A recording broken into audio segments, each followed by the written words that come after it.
Ladies and gentlemen, welcome to our G05 study session. Today's topic, consideration of a valid contract in the light of the Indian Contract Act 1872. Okay. তার আগে আমি আপনাদের কাছে একটি question রাখতে চাই। সুলতান আপু কোশ্চেনটা একটু পড়ুন তো।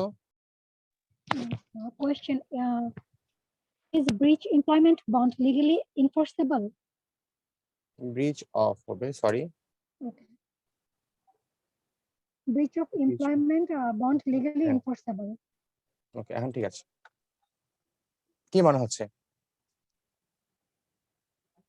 এটা কি breach of contract এর part? কনসিডারেশনের একটা ছোট্ট মানে বোঝার জন্য, হ্যাঁ, আমি রিলেভেন্স নিয়ে ঘাটাঘাটি করতে গিয়ে এটা বের করে ফেলেছি যে breach of contract এর একটা part মনে হচ্ছে আর কি। হ্যাঁ, সেটা তো আছেই, কনসিডারেশন আছে এবং এমপ্লয়মেন্ট বন্ড সম্পর্কে কেউ কিছু বলবেন?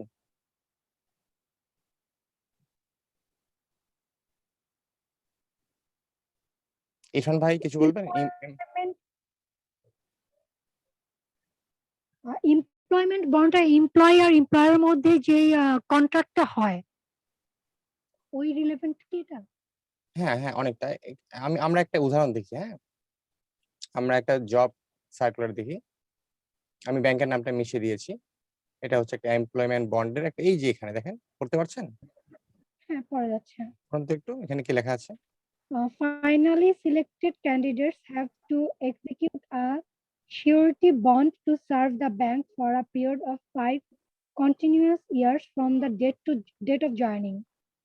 এটা তো Job location হ্যাঁ, এটা বোঝা যাচ্ছে যে তাকে যে দিন থেকে অ্যাপয়েন্টমেন্ট করা হবে জয়েন থেকে সে 5 ইয়ার্স সে মানে ওইখানে রেস্ট্রিক্টেড যে ওইখানে থাকতে হবে। এরকম তো একটা উদাহরণ দিলাম। Job location anywhere in Bangladesh or right right, আর পড়তে হবে না, এটাই আমাদের মূল ফোকাসটা থাকবে। Point number 1। তো এরকম তো অনেক অ্যাডভার্টাইজমেন্ট আপনারা দেখেন, তাই না? যে বাধ্যতামূলক 3 বছর 4 বছর এবং চলে গেলে জরিমানা দিতে হবে, তাই না? এখন আপনাদের কাছে কি মনে হয় যে এটা আসলে কি ঠিক, বা আমি কি সু করতে পারবো কিনা ব্যাংকে অথবা কোম্পানিকে? এটা নিয়ে এটা সু করা যাবে। আচ্ছা, এমপ্লয়মেন্টের যে আপনার মানে যে লতে এভাবে আসলে কন্ট্রাক্ট করার নিয়ম নাই। আচ্ছা, মানে আমি যতদূর জানি। আচ্ছা, আর কেউ কিছু বলবেন? ইরফান ভাই? কন্ডিশন গুলো রিজনেবল হলে এটা এনফোর্সেবল বাই ল হবে, আদারওয়াইজ হবে না। কন্ডিশন গুলো রিজনেবল হতে হবে। আচ্ছা, তাহলে আমরা এখানে দেখছি যে 5 ইয়ার্স না, অনেক লম্বা একটা সময়, তাই না? কেউ কি কিছু বলবেন? আচ্ছা, আমার মনে হয় এটা করাই উচিত। আর এমনিতেও তো লতে নাই ব্যাপারটা ওরকম করে। আমরা দেখবো আজকে লতে আছে কি নেই। হ্যাঁ, আচ্ছা, তাহলে আমরা এখান থেকে আমরা একটু আমাদের পাশের দেশের ব্যাংকের, ইন্ডিয়ান ব্যাংকের সুলতানা আপু দেখতে পাচ্ছেন? হ্যাঁ জি ভাই, দেখা যাচ্ছে। ইন্ডিয়ান ব্যাংকের নেম আছে, এখানে বন্ড পিরিয়ড আছে আর বন্ড অ্যামাউন্ট আছে। কি বলছে? আচ্ছা, আমি শুধু বন্ড অ্যামাউন্টটা দেখতে পাচ্ছি শেয়ারিং এ। এখন ওকে ওকে, হ্যাঁ দেখা যাচ্ছে। না, ফুল পেজ দেখা যাচ্ছে, সমস্যা নেই। আচ্ছা, লুলুনা আপু পড়ুন তো কি বলছে। যে এলাহাবাদ ব্যাংকে 3 ইয়ার্স, আন্ধ্রা ব্যাংকে 3 ইয়ার্স, হ্যাঁ, 2 লাখ টাকা, 2 লাখ রুপি, 1 লাখ রুপি, হ্যাঁ, এরকম সব যতগুলো পেরেছি আমি এখানে দিয়েছি যে 3 ইয়ার্স 2 ইয়ার্স, হ্যাঁ, 3 ইয়ার্স 2 ইয়ার্স, আর এই যে 1 লাখ 2 লাখ রুপি, হ্যাঁ, এগুলো হচ্ছে বন্ড অ্যামাউন্ট। এখন বাংলাদেশে হচ্ছে কি যে 5 বছর, অনেক বেশি। হ্যাঁ, এখন আমরা একটু দেখবো। হ্যাঁ, এটা আমরা দেখলাম ইন্ডিয়ার অবস্থাটা কিরকম। যেহেতু ইন্ডিয়ান কন্ট্রাক্ট অ্যাক্ট ইন্ডিয়াতেও চলছে, আমাদের দেশেও চলছে। আমরা একটু ডেইলি অবজারভারের একটা লিগ্যাল অ্যাডভাইজারের একটা আমরা কমেন্ট পড়ি। হ্যাঁ, ইরফান ভাই দেখতে পাচ্ছেন? জি ভাই, দেখতে পাচ্ছি। এই যে হলুদ দাগানোগুলো একটু পড়ুন তো। ফার্স্ট থেকে পড়বো হলুদ দাগানো। জি জি। This week, your legal advisor is ASM Saim Ali Pathan, advocate, the Supreme Court of Bangladesh. Right. Query: I joined a reputed bank last in May 2014 and was on a probationary period. I was going quite well. However, in January 2015, I got a better job offer after a multinational company. offered in a multinational company. Consequently, I submitted resignation to be released with the effective from 1st April 2015. I also gave up 1 month salary as per the terms of employment agreement. Now the problem is that I had to sign a bond when I had joined, which stipulates that I will stay in the job for a minimum period of 5 years. In case I resigned before that, I will be required to give up 1 year's basic salary to the company, my previous employer. বুঝতে পেরেছেন তো ঘটনাটা কি হয়েছে? এরকম হয় তো, তাই না? একদম রিয়েল লাইফ এক্সাম্পল। আচ্ছা, এটার সমাধানটা কি দিয়েছে ডেইলি অবজারভার? আমরা কোথায় দেখছি? Daily observer. আচ্ছা, একটু পড়ুন তো। একটু লম্বা, সমস্যা নেই, আমরা 10 মিনিটে শেষ করে ফেলবো।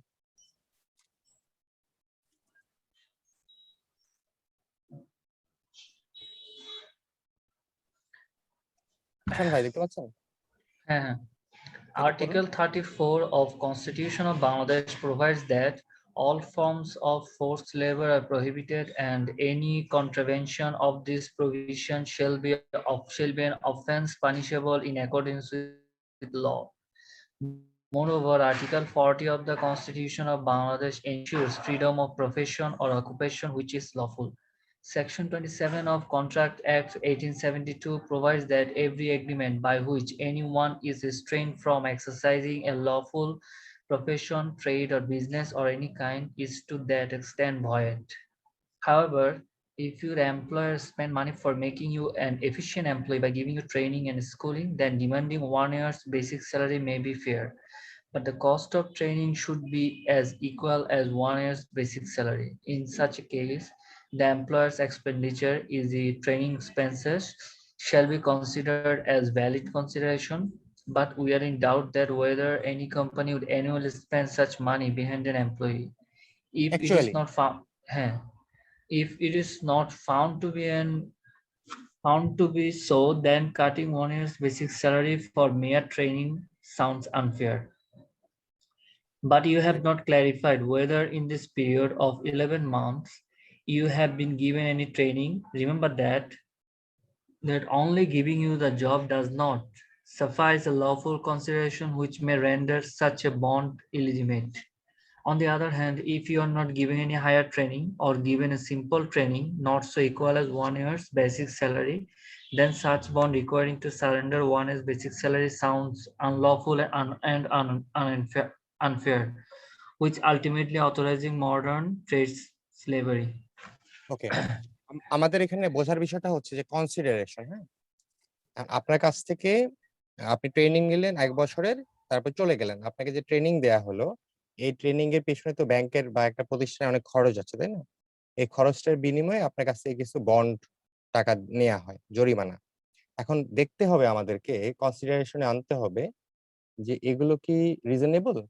হ্যাঁ, ওই ট্রেনিংটার আসলেই কস্ট কি এই 1 বছরের বেসিক স্যালারি সমান কিনা? হ্যাঁ, শুধু বললাম, সার্কুলার দিয়ে দিলাম আর হয়ে গেল, ব্যাপারটা কিন্তু এত সহজ নয়।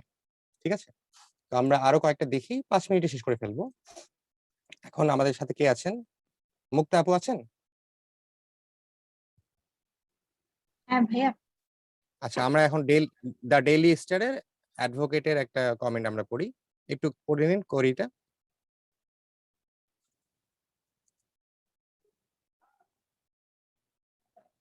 পড়তে পারছেন? হ্যাঁ ভাই, পুরোটা দেখা যাচ্ছে। হ্যাঁ। I joined a well-known company, a reputed bank, last July 2011 and was on probation period. I liked the job there and was doing quite good.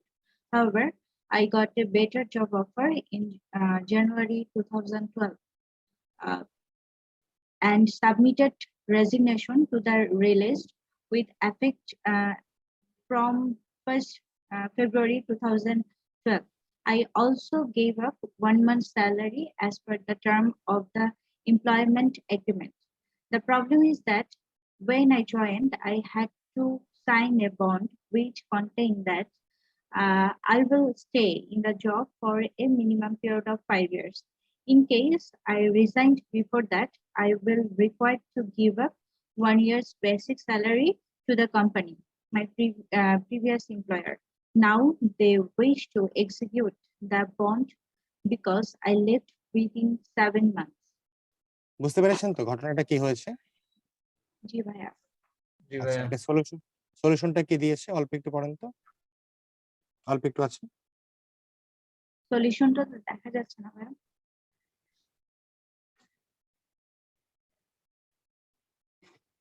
দেখতে পাচ্ছেন এখন? হ্যাঁ, আচ্ছা। You have not mentioned whether in these 7 months you have taken any training.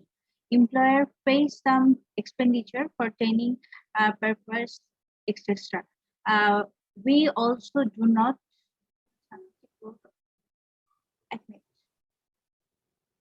We also do not know whether the employer promised in the bond to provide any additional benefits as a consideration. Note that only giving you the job may not be found as a lawful consideration, which may render such a bond to be unlawful. মানে consideration, hello, হ্যাঁ Hello? ভাইয়া শোনা যাচ্ছে। আচ্ছা, এর মানে হচ্ছে consideration হচ্ছে আমরা যখন কন্ট্রাক্ট একটা যাব, যে অফার থাকবে, তারপর অ্যাকসেপ্টেন্স থাকবে এবং এর বিনিময়ে কিছু একটা পাবো।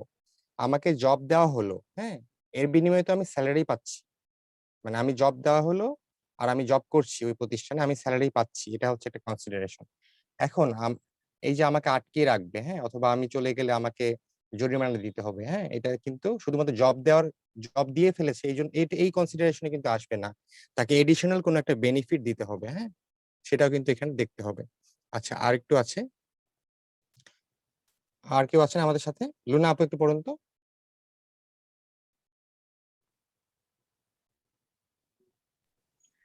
কোনটা পড়বো? এই হলুদ দাগানোটা।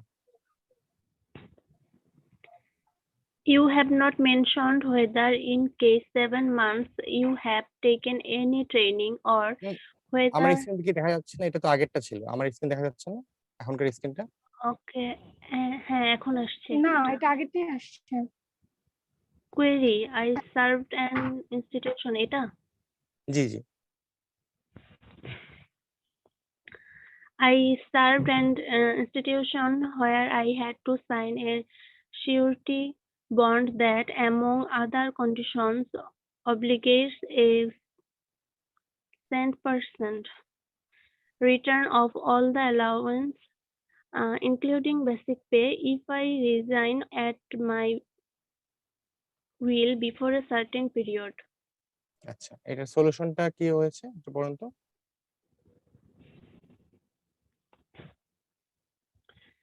আমার এখানে লেট করে আসতেছে, এখনো আসেনি।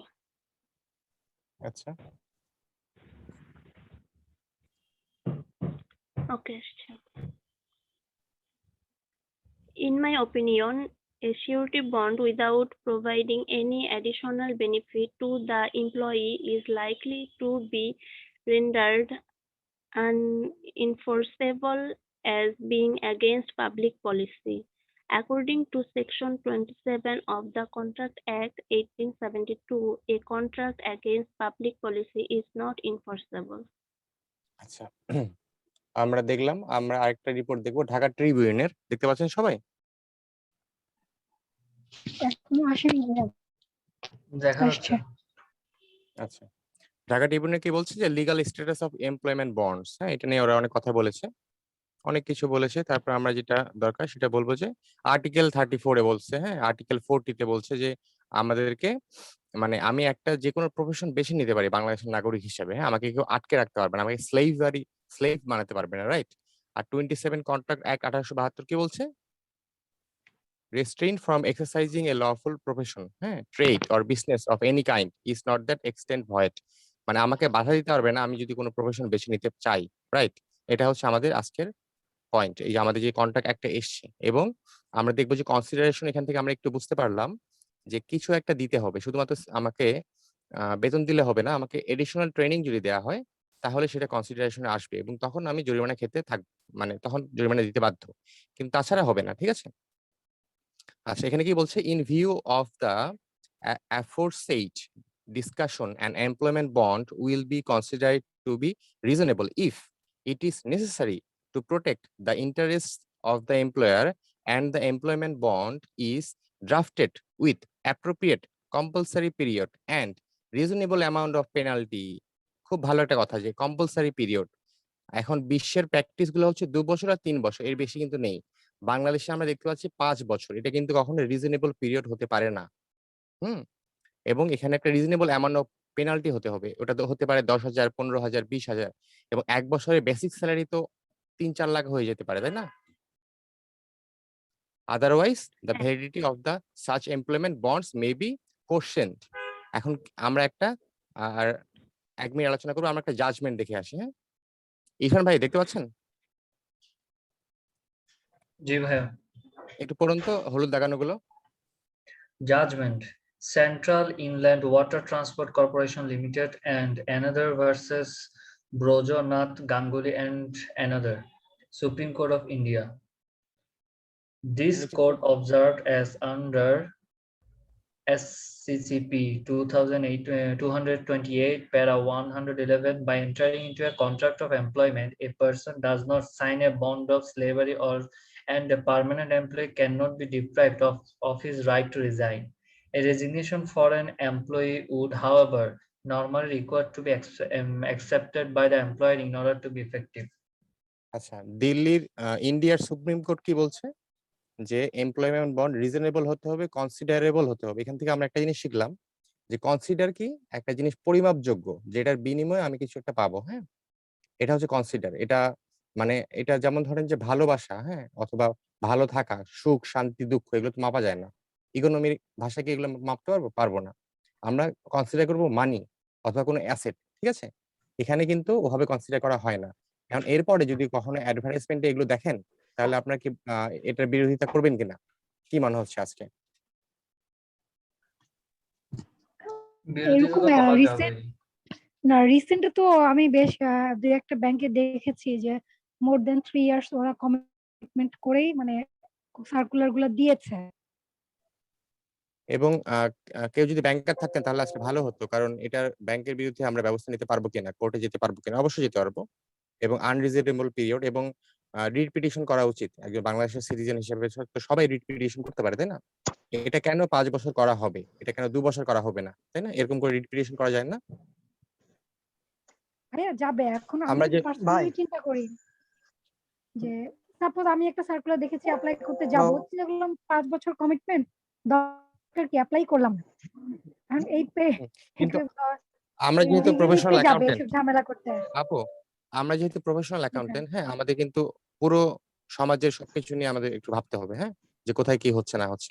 কারণ ফিউচারে আজ থেকে 15 বছর পরে, 20 বছর পরে আপনার কাছে মানুষ আসবে অ্যাডভাইস নেওয়ার জন্য, তাই না? লিগ্যাল অ্যাডভাইস হোক, হ্যাঁ, কোম্পানি অ্যাডভাইস হোক, তাই না? তো আমরা আমাদের আজকে অরিজিনাল টপিকে ফেরত চলে যাই। সবাই একটু মিউট করলে ভালো হতো। আমি একটুখানি একটা কথা বলবো। জি, জি বলুন। বাংলাদেশের ডিফেন্সে যারা চাকরি করে বুঝলেন, রাইট। এনারা যদি ট্রেনিং সহকারে যদি অন্য কোনো চাকরিতে যায়, তাহলে ওনাদের ওই ট্রেনিং এর পুলিশ খরচটা দিয়ে আসতে হয়। এতটুকু এবং আমি পুলিশ জানা আছে। আগে হতো কি পুলিশ দিয়ে ধরে নিয়ে আসতো। Police, right. এখন ব্যাপারটা হচ্ছে কি হ্যাঁ ডিফেন্স হ্যাঁ অর্ডিন্যান্স, হ্যাঁ আমি একটু বলি, হ্যাঁ, ডিফেন্স অর্ডিন্যান্স অ্যাক্ট এটা কিন্তু আলাদা আছে, হ্যাঁ? আমাদের পাবলিক অ্যাক্ট আলাদা আর ডিফেন্স হ্যাঁ, অ্যাক্ট অবশ্যই আলাদা। আলাদা। হ্যাঁ, ওদের অ্যাক্টে যেটা বলা আছে, জি ওদের জি যে জি ট্রেনিং পিরিয়ড আছে, যেমন আপনি যদি চলে আসেন তাহলে 3 লাখ টাকা জরিমানা খাবেন, তাই না? এরকম একটা নিয়ম আছে। হ্যাঁ, হুম। তো এখন ওদের নিয়ম একটা আছে ওদের একটা। ডিফেন্সের বিষয়টা পুরোপুরি আলাদা, আর সিভিল ল, সিভিল ক্রাইম এগুলো আলাদা, আর ডিফেন্সের মিলিটারি অ্যাক্ট আলাদা হ্যাঁ আছে হ্যাঁ, ওদের। এটাই। ওরা একটু কড়া আইন ইয়া করে। আচ্ছা, আমরা তাহলে আজকে আমাদের টপিকে শুরু করি। ওকে, আজকে আমরা পড়বো কনসিডারেশন। হ্যাঁ, আমরা তো কোম্পানির আইন, হ্যালো, জি আচ্ছা, ভাই আমরা বলুন। তো কোম্পানির আইন নিয়ে আলোচনা রাইট, ছিল। রাইট। আমরা contract act, labour act, company act এগুলো নিয়ে আমরা আলোচনা করব। এখানে যা বলা হয়েছে সেগুলো আমরা পালন করব, ঠিক আছে? এবং আমরা যখন R1 পড়বো তখন এগুলো ডিটেইলসে পড়বো। ওকে, আচ্ছা তাহলে আমি শুরু করছি, জি, হ্যাঁ? একটু মিউট করলে ভালো হয়। আচ্ছা, কনসিডারেশন আমরা আজকে পড়বো। কনসিডারেশন মানে কি আপনাদের মনে আছে কিনা? কনসিডারেশন মানে হচ্ছে সামথিং ইন রিটার্ন। আচ্ছা, আমার কথা বলার সাথে কি স্ক্রিন এর মানে সংযোগ কি ঘটছে? হ্যাঁ, মোটামুটি বোঝা যাচ্ছে। ওকে, একটু দ্রুত তাহলে হচ্ছে কথা আর কি, সামান্য। ওকে, এটাকে ল্যাটিন ভাষায় কি বলা হয়? কুইড প্রো কুট, এটাকে ল্যাটিন ভাষায় এটা বলা হয়। ওকে, আমরা আগের উদাহরণগুলো আমি নিয়ে আসি, তাহলে কি হবে বুঝতে সুবিধা হবে। ধরলাম মিস্টার এ ওই লাল টুকটুকে গাড়িটা মিস্টার বি কে অফার করলো 10 লাখ টাকায়, রাইট? মনে আছে আপনাদের সবার? এখন মিস্টার বি অফারটা একসেপ্ট করলো। এখন এখানে কনসিডারেশন কি? মিস্টার এর জন্য কনসিডারেশন হচ্ছে 10 লাখ টাকা, আর মিস্টার বি এর কনসিডারেশন হচ্ছে কার, তাই না? এটা হচ্ছে পজিটিভ কনসিডারেশন। আমরা এটাকে বলেছি অফার দু ধরনের, পজিটিভ এবং নেগেটিভ। এখন আমরা দেখছি পজিটিভ কনসিডারেশন। পজিটিভ কেন?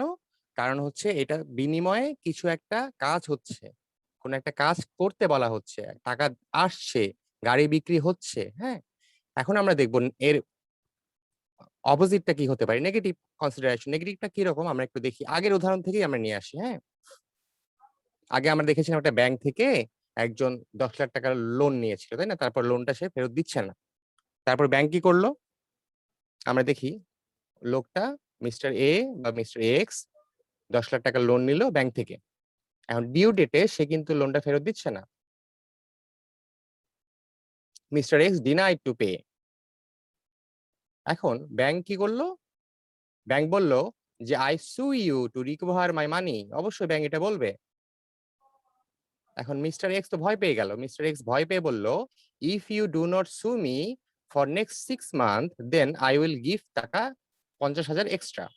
এখানে মিস্টার এক্স ব্যাংকে অফার করলো যে তুমি যদি আমাকে সু না করো, কোর্টের দরজা না দেখাও, তাহলে আর 6 মাস টাইম আমাকে দাও, তাহলে আমি তোমার যে 10 লাখ টাকা নিয়েছিলাম সেটা তো দিবই, ইন্টারেস্ট সহ, প্লাস আমি এক্সট্রা 50,000 টাকা তোমাকে দিব। এটা কিন্তু মিস্টার এক্স ব্যাংকে অফার করছে, রাইট?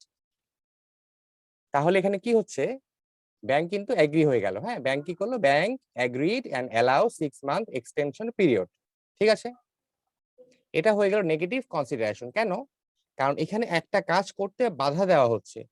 মিস্টার এক্স ব্যাংকে বাধা দিচ্ছেন বা থামিয়ে দিচ্ছেন বা আটকে দিচ্ছেন যে তুমি আমাকে সু করবে না, তাহলেই তুমি আমার কাছ থেকে 50,000 টাকা কনসিডারেশনে পাবে। এতটুকু সবাই ক্লিয়ার? বুঝতে পেরেছেন? আচ্ছা, এখানে বলুন তো যে বাম পাশের কেস আর ডান পাশের কেস, এখানে অফেরর কে আর অফেরি কে দুটোর মধ্যে? নতুন যারা আসছেন তারা একটু বলুন তো, নতুন কারা এসেছেন? ফারিয়া আপু জি ভাইয়া। বলুন তো, বাম পাশের কেসে অফেরর কে আর অফেরি কে, আর ডান পাশের কেসে কে কে, একটু বলুন তো।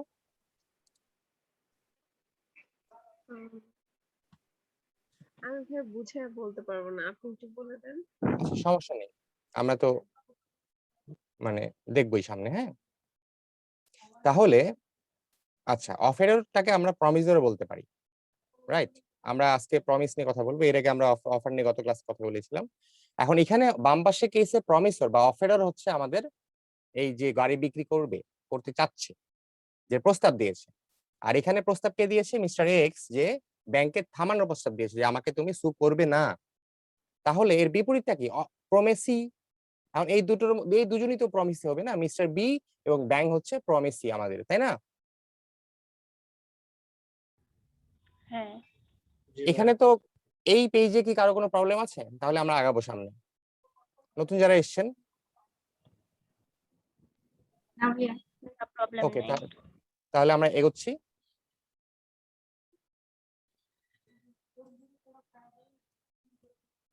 আচ্ছা, আমরা কনসিডারেশনের একটা ডেফিনেশন তাহলে বের করি উপরের কেস দুটো থেকে। ইরফান ভাই পড়ুন তো।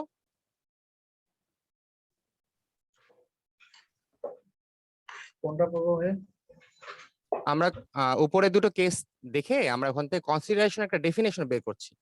ডেফিনেশনটা পড়ুন, যেটা স্ক্রিনে দেখতে পাচ্ছেন। When at the desire of promisee or any other person has done or abstained from doing something, does or abstains from doing something, promises to do or abstain from doing such act or abstinence is known as consideration. আচ্ছা, এখানে অ্যাবস্টেনেন্ট মানে হচ্ছে বাধা দান করা, ঠিক আছে?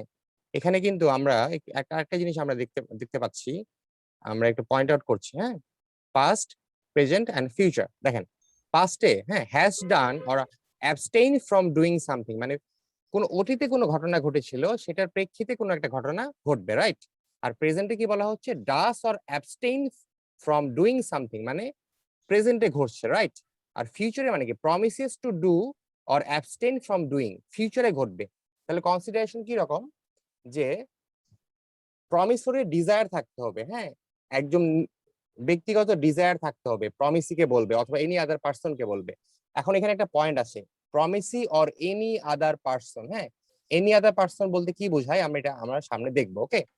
এখন এই যে কনসিডারেশন, সেটা পাস্টেও ঘটতে পারে, প্রেজেন্টেও ঘটতে পারে, ফিউচারে ঘটতে পারে, রাইট? এখন এই কনসিডারেশন দু রকমের, একটা হচ্ছে আমি পজিটিভ কনসিডারেশন, একটা নেগেটিভ অথবা অ্যাবস্টিনেন্স, ওকে? এটা তো বুঝেছেন সবাই? হ্যালো, হ্যাঁ, বোঝা যাচ্ছে। আমি মানে প্রতিটাতেই যদি কারো সমস্যা থাকে, না বুঝলে অবশ্যই প্রশ্ন করবেন, আমরা সামনে এগিয়ে যাচ্ছি, হ্যাঁ? আচ্ছা, আমরা এখন দেখব পজিটিভ কনসিডারেশনে কি কি পয়েন্ট আছে আর নেগেটিভ কনসিডারেশনের মধ্যে কি কি থাকতে পারে। পজিটিভে আমরা থাকবে রাইট থাকবে, ইন্টারেস্ট থাকবে, বেনিফিট থাকবে এবং প্রফিট থাকবে, এগুলো আসবে যাবে, রাইট? আর নেগেটিভ কনসিডারেশনে থাকবে ফরবিয়ারেন্স, ডেট্রিমেন্ট, লস সাফার্ড আর রেসপন্সিবিলিটি আন্ডারটেকেন, এগুলো হচ্ছে নেগেটিভ কনসিডারেশনের মধ্যে পড়বে। Are you clear? সবাইকে ক্লিয়ার এগুলো? জি ভাইয়া। ওকে, আমরা সামনে এগোচ্ছি। এখন আমরা essential element of a valid consideration গুলো দেখব। আচ্ছা, আমরা আগের উদাহরণটা আবার নিয়ে আসি। হ্যাঁ, মিস্টার এ একজন প্রমিসর, সে লাল টুকটুকে গাড়িটা বিক্রি করবে কার কাছে? 10 লাখ টাকায় মিস্টার বি এর কাছে। মিস্টার বি চলে এসছে, এই যে মিস্টার বি চলে আসলেন। এখন কি ঘটনা ঘটছে এখানে?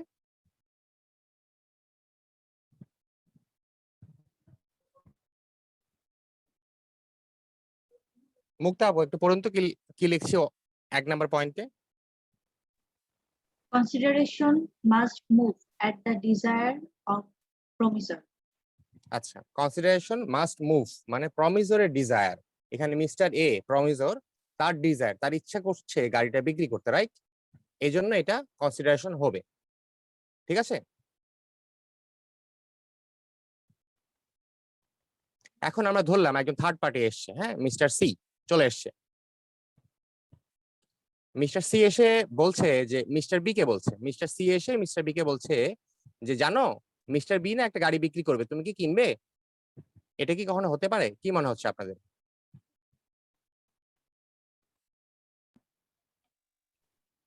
না, এটা তো বিকে অফ কাকে বলছে বুঝি আসতে পারবে না। মিস্টার সি মিস্টার বি কে বলছে, মিস্টার সি মিস্টার বি কে বলছে যে মিস্টার এ একটা গাড়ি বিক্রি করতে চাচ্ছে, তুমি কি কিনবে? এটা কি একটা কনসিডারেশন বা অফারের মধ্যে পড়তে পারে? প্রথম কথা, না, পড়বে না। কেন পড়বে না? এখানে মিস্টার আচ্ছা, সি এর সে সাথে থার্ড তো- পারসন হিসেবে হ্যান্ডেল করতেছে এরকম কিছু কি? এখন আমরা গত ক্লাসে তো পড়েছি অফারে কি বলা হচ্ছে। অফার হচ্ছে যে নিজের ডিজায়ার, হ্যাঁ, যে অফারের সে নিজেকে অফারটা প্রস্তাব করতে হবে, অফারটা তাকে প্লেস করতে হবে। থার্ড পার্টি করতে পারবে না আনলেস যদি থার্ড পার্টি তার কোনো এজেন্ট না হয়, রাইট? মিস্টার সি যদি মিস্টার এর এজেন্ট না হয়, এজেন্ট অফ মিস্টার এ যদি হয়, তখনই সে বলতে পারবে, তাছাড়া সে বলতে পারবে না, এবং বললে সেটা ভয়েড এগ্রিমেন্ট হয়ে যাবে, ওকে? Yes. তাহলে আমরা এখান থেকে কি বুঝতে পারলাম? সুলতান আপু পড়ুন তো।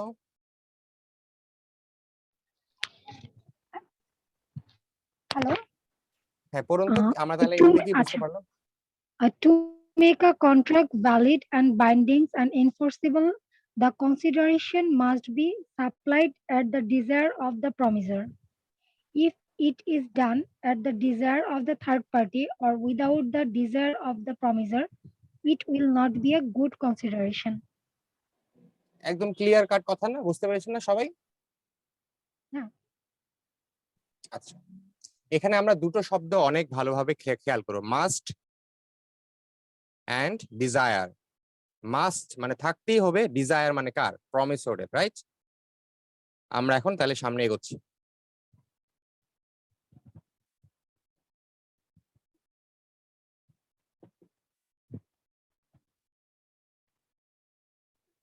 এটা একটা মজার একটা উদাহরণ।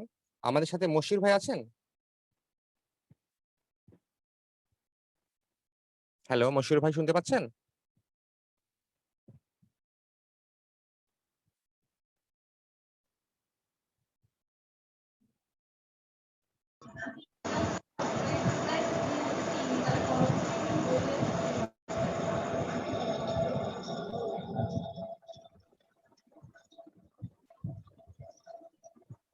আচ্ছা, ওনার মনে হয় একটু সমস্যা হচ্ছে। ফারিয়া আপু, আপনি শুনতে পাচ্ছেন? জি ভাইয়া। আপনি একটু পড়বেন? And সবাই একটু মিউট করুন প্লিজ, সবাই একটু মিউট করুন প্লিজ।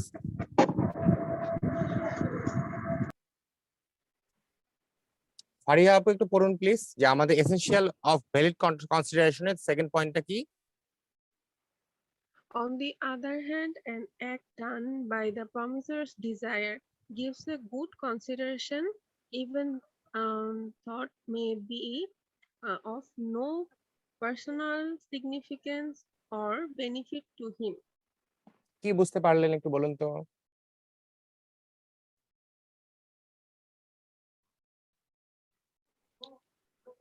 ভাই আমি বুঝতে পারি নাই।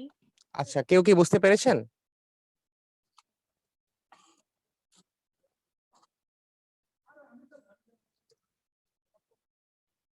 একটু ভালো মতো পড়ুন তো, একটু মনোযোগ দিয়ে কি বলছে এখানে। গাফারুল ভাই, আপনি কি দেখছেন? জি জি দেখতে পাচ্ছি। আচ্ছা, আমরা আজকে পড়ছি এসেনশিয়ালস অফ ভ্যালিড কনসিডারেশন। ওকে, এখানে আমরা আগে থেকে কিছু পড়ে এসেছি, সমস্যা নেই, আপনি পেয়ে যাবেন ইউটিউবে। এখানে যে পয়েন্টটা বলা হচ্ছে 2 নাম্বার পয়েন্টে, এখানে বলা হচ্ছে যে অফেরর থাকবে, হ্যাঁ, তার যদি কনসিডারেশন তার নিজের, হ্যাঁ, ব্যক্তিগত কোনো বেনিফিট নাও হয়, তারপরে সেটাকে আমরা একটা ভ্যালিড কনসিডারেশন অথবা ভ্যালিড কন্ট্রাক্ট হিসেবে দেখব। হ্যাঁ, তো এখানে মিস্টার, এটা একটু ভুল হয়ে গিয়েছে এখানে, কেন আসলে আমি বুঝতে পারছি না, তো এটা ইগনোর করবেন প্লিজ।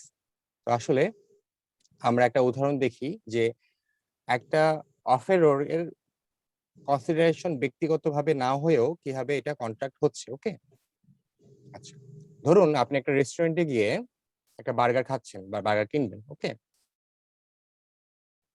এটা একটা রেস্টুরেন্ট, আপনি অথবা আমি অথবা মিস্টার এক্স রেস্টুরেন্টে এসেছেন, বার্গার কিনবেন।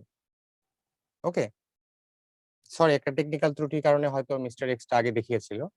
তো বার্গার কিনেছেন, ওই সময় একটা পথ শিশু অথবা street girl, street children, street child, সে এসে বলল কি যে আমিও বার্গার খাবো, রাইট? এমন তো হয়। এবং আপনি অনেক দয়ালু মানুষ, মিস্টার এক্স অথবা আমি, সে কি করলো যে ঠিক আছে, ওকেও একটা বার্গার দিয়ে, রেস্টুরেন্টকে বললো তুমি ওকে একটা বার্গার দিয়ে দাও। তখন তাকে সে বার্গারটা দিয়ে দিল। এখন কি হলো কাহিনী, এই স্ট্রিট চাইল্ডটা বার্গারটা খেয়ে চলে গেল, রাইট? ও কিন্তু বার্গারটা খেয়ে বা হাতে নিয়ে চলে গেল, বাসায় গিয়ে খাবে। এখন আপনি রেস্টুরেন্টে আপনার বার্গারের বিল, একটা বার্গারের বিল 100 টাকা আপনি দিচ্ছেন, রাইট? আর রেস্টুরেন্ট বলছে যে না, তুমি তো একটা বার্গার নাওনি, তুমি নিয়েছো দুটো বার্গার, তুমি 100 টাকা কেন দিবে? তুমি দুটো বার্গারের দাম 100 প্লাস 100, 200 টাকা দিবে। এখন আপনি বলছেন বা মিস্টার এক্স বলছে যে এই যে বার্গারটা খেলাম, বা আমি তো একটা বার্গার খেয়েছি, মানে কনসিডারেশন পেয়েছি একটা বার্গারে, আর কনসিডারেশন আরেকটা বার্গারে পেয়েছে ওই স্ট্রিট চাইল্ড, ওর কাছ থেকে টাকাটা নাও। এমন কি বলতে পারবে? কি মনে হচ্ছে আপনার বা আপনাদের? না, বলতে পারবে না।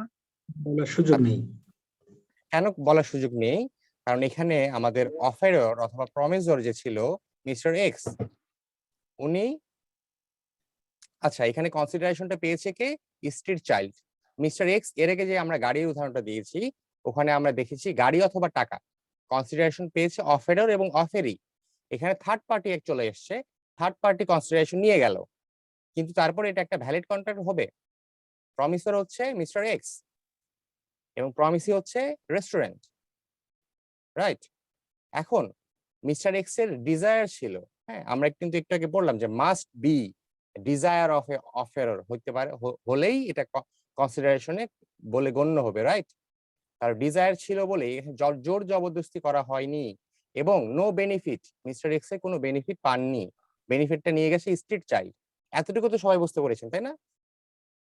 তাহলে এই পয়েন্টটা বুঝতে পেরেছেন যে প্রমিসরের যদি পার্সোনাল সিগনিফিকেন্স আর বেনিফিট নাও থাকে, তারপরেও সেটা কন্ট্রাক্ট হবে, কারণ তার ডিজায়ার ছিল, রাইট? আমরা তাহলে এগোচ্ছি, পরের পয়েন্টে আমরা চলে যাই। ধরুন একজন মাদার আর তার একজন ডটার আছেন, হ্যাঁ, একজন ডটার আছেন, মাদার এবং ডটার। তো মাদার অনেক বয়স্ক, হয়তো বা কয়েকদিন পরেই আর থাকবেন না। তো ডটার বলছে যে তুমি তো চলে যাবে বা তুমি মারা যাবে, তো তোমার প্রপার্টি আমার নামে করে দাও। মাদার বলছে যে ঠিক আছে, আমার প্রপার্টি তোমার নামে করে দেবো, কিন্তু একটা কন্ডিশন আছে। কি কন্ডিশন? তোমার আন্টিকে তোমার প্রতি বছরে কিছু টাকা দিতে হবে, রাইট? এখানে প্রমিসরকে এখানে এই কন্ডিশনটা দিয়েছে মাদার, আর ডটার এই প্রমিসটা স্বীকার করেছে। তো ডটার স্বীকার করলো যে ঠিক আছে, আমার আন্টিকে আমি প্রতি বছর কিছু টাকা দেব, তার বিনিময়ে আমি বাড়িটা পাচ্ছি, ঠিক আছে? এটা প্রমিস করেছে। এই অ্যানুইটি দিবে। অ্যানুইটি মানে কি? বাৎসরিক যেটা দেয়া হয় সেটা হচ্ছে অ্যানুইটি। এখন আমাদের মাদার কি করলো? Property transfer to her daughter করে দিল, রাইট? এখন মাদার এক্সপায়ার্ড হয়ে গেল, মানে মাদার মারা গেলেন। এখন কি হলো? আমাদের এই ডটার, ইনি কিন্তু কয়েক বছর দিয়ে দিলেন, হ্যাঁ, আন্টিকে কয়েক বছর, 3-4 বছর অ্যানুইটি দিলেন। এরপরে কি করলেন? এই ডটার সিএমএ তে অ্যাডমিশন নিলেন। সিএমএ তে অ্যাডমিশন নিয়ে উনি আমাদের কন্ট্রাক্ট অ্যাক্ট পড়া শুরু করলেন। পড়তে গিয়ে উনি কি দেখলেন? No consideration, no contract, right? এটা তো আমরা পড়েছি গত ক্লাসে। তাহলে উনি, রাইট, এখন দেখেন তো, এখন উনি এই যে আমাদের ডটার যখন সিএমএ পড়তে আসলেন, কন্ট্রাক্ট অ্যাক্ট পড়ে উনি বুঝলেন যে নো কন্ট্রাক্ট, নো কনসিডারেশন, তাহলে সিএমএ পড়তে এসে উনি দেখলেন ডটার যে নো কনসিডারেশন, নো কন্ট্রাক্ট। এখানে দেখুন তো, এই যে আন্টির কাছ থেকে কোনো কনসিডারেশন কি ডটারটা পাচ্ছেন? না। তাহলে কি এটা কন্ট্রাক্ট হবে কিনা? কারণ এটা তো বলা আছে নো কনসিডারেশন, নো কন্ট্রাক্ট, তাই না? এটা তো আমাদের কোশ্চেনে এক্সামও এসেছিল, তাই না? আচ্ছা, এখানে কন্ট্রাক্টর তো তার মার সাথে ছিল, আন্টির সাথে মাদার, না। এই মাদার তো এক্সপায়ার্ড হয়ে গিয়েছেন। এখানে একটা ব্যাপার আছে, মাদার তো এক্সপায়ার্ড হয়ে গিয়েছেন। এখন যিনি মানে প্রমিস দিয়েছিলেন তাকে তো ধরা যাবে না, কারণ তিনি তো নেই। তার অবর্তমানে কি কি ঘটবে, তাই না? আমরা আচ্ছা আমরা দেখছি। আমরা তাহলে নাম দেই, হ্যাঁ, আন্টির নাম দিলাম জরিনা, আর এই ডটারের নাম দিলাম সখিনা, ঠিক আছে? এখন কি হলো? সখিনা জরিনার বিরুদ্ধে কেস করে দিল। এখানে একটা জিনিস আপনার একটু লক্ষ্য করবেন যে যখন কেস ফাইল করা হয়, যার বিরুদ্ধে করা হয় তার নামটা আগে আসে, ঠিক আছে? জরিনার বিরুদ্ধে কেস ফাইল হয়েছে, তো জরিনা ভার্সেস সখিনা হয়েছে, রাইট? তো কেস ফাইল করলো, যেহেতু নো কনসিডারেশন, নো কন্ট্রাক্ট। এখন আমার মাদার মারা গিয়েছে, মাদারকে গিয়ে ধরো, মাদারকে উপর থেকে নামিয়ে নিয়ে এসে বলো যে তোমার সাথে তো আমার কন্ট্রাক্ট হয়েছে। এখানে থার্ড পার্টি চলে এসছে, আন্টি। এখন তো কনসিডারেশন হবে কিনা আমরা এখন দেখবো, হ্যাঁ। আমাদের এই মিস সকিনা কেস করে দিয়েছে, জরিনা ভার্সেস সকিনা, কেসটা এখন আদালতে গেল। সকিনা কি বলছে? সকিনা প্লি। ঈশান ভাই পড়ুন তো। There is no privity of contract between me and Dorina because there is no contract between us and thus no contractual relations. এই যে প্রিভিটি অফ কন্ট্রাক্ট, এটা একটু দাগিয়ে রাখুন, এটা আমরা সামনে আলোচনা করব। এই পয়েন্টটা কিন্তু মোটামুটি বোঝা যাচ্ছে যে ঠিক আছে, হ্যাঁ, ওর যুক্তি কিন্তু ঠিক আছে মিস সকিনার, যে আন্টির সাথে আমার কোনো কন্ট্রাক্ট হয়নি, রাইট? এখানে প্রমিসই কে ছিল? মাদার। এখন সকিনার দ্বিতীয় পয়েন্ট কি? দ্বিতীয় পয়েন্ট একটু পড়ুন ভাই। Also, Dorina is not giving me any consideration. আচ্ছা, এবং এটাও কিন্তু ঠিক, এটা একদম সত্যি, তাই না? যে এই আন্টির কাছ থেকে কোনো কিছু কি পাচ্ছে ডটার? পাচ্ছে কি? পাচ্ছে না।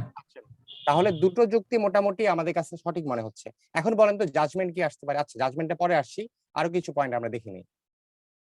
এখানে প্রথম পয়েন্টটা হচ্ছে, এটাকে বলা হচ্ছে লিগ্যাল ভাষায় যে Zarina is stranger to contract, হ্যাঁ, যে এই যে আমাদের আন্টি আছে সে স্ট্রেঞ্জার, কন্ট্রাক্টের বাহিরে স্ট্রেঞ্জার, রাইট? এবং দ্বিতীয় পয়েন্টকে আমরা আইনের ভাষা কি বলবো, যে Zarina is stranger to consideration, মানে হচ্ছে কনসিডারেশন নেই এনার সাথে কোনো আমার, রাইট? এখন আসুন আমরা দেখি জাজমেন্ট কি হয়। এখানে এখানে কনসিডারেশন কিন্তু আন্টির ছিল না, কনসিডারেশন ডিমান্ড করেছিল কে? মাদার। যে কনসিডারেশন ডিমান্ড করেছিল যে আমার কনসিডারেশন হচ্ছে তুমি আন্টিকে প্রতি বছর অ্যানুইটি দিবা, এর বিনিময়ে তুমি বাড়িটা পাবা। কারণ মাদার তো এক্সপায়ার্ড হয়ে গিয়েছেন, হ্যাঁ, এবং এই আন্টির সাথে কিন্তু কোনো কনসিডারেশন এই প্রমিসরি নেই। তাহলে জাজমেন্ট কি হতে পারে আপনারা একটু চিন্তা করে বলুন তো। এখানে এখানে কনসিডারেশন কিন্তু আন্টির ছিল না, কনসিডারেশন ডিমান্ড করেছিল কে? মাদার। যে কনসিডারেশন ডিমান্ড করেছিল যে আমার কনসিডারেশন হচ্ছে তুমি আন্টিকে প্রতি বছর অ্যানুইটি দিবা, এর বিনিময়ে তুমি বাড়িটা পাবা। কারণ মাদার তো এক্সপায়ার্ড হয়ে গিয়েছেন, হ্যাঁ, এবং এই আন্টির সাথে কিন্তু কোনো কনসিডারেশন এই প্রমিসরি নেই। তাহলে জাজমেন্ট কি হতে পারে আপনারা একটু চিন্তা করে বলুন তো। আচ্ছা, এই পয়েন্টটা আগে চলে এসছে, আপনি একটু আগে আপনারা একটু চিন্তা করুন তো কি হতে পারে জাজমেন্ট।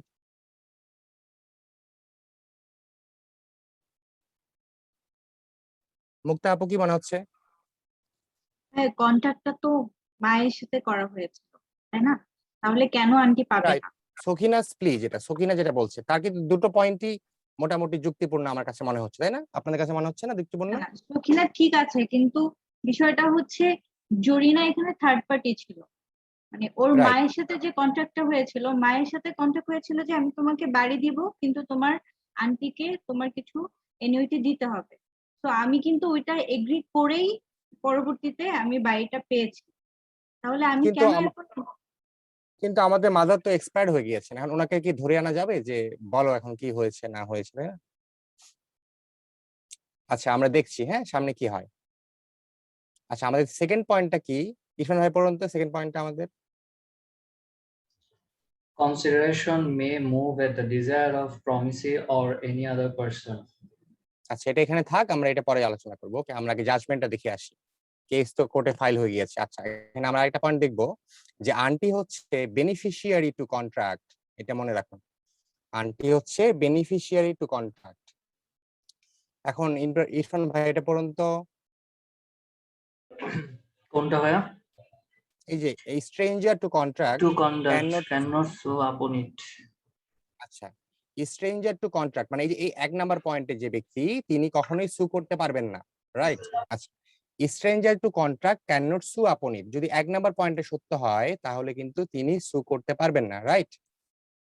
আচ্ছা বাট হচ্ছে stranger to consideration may file a suit if she or he is a beneficiary to contract। 2 নম্বরে পয়েন্টে যদি থাকে তাহলে এই যে আমাদের beneficiary two contract K aunty is a beneficiary two contract এবং তিনি সু করতে পারবেন।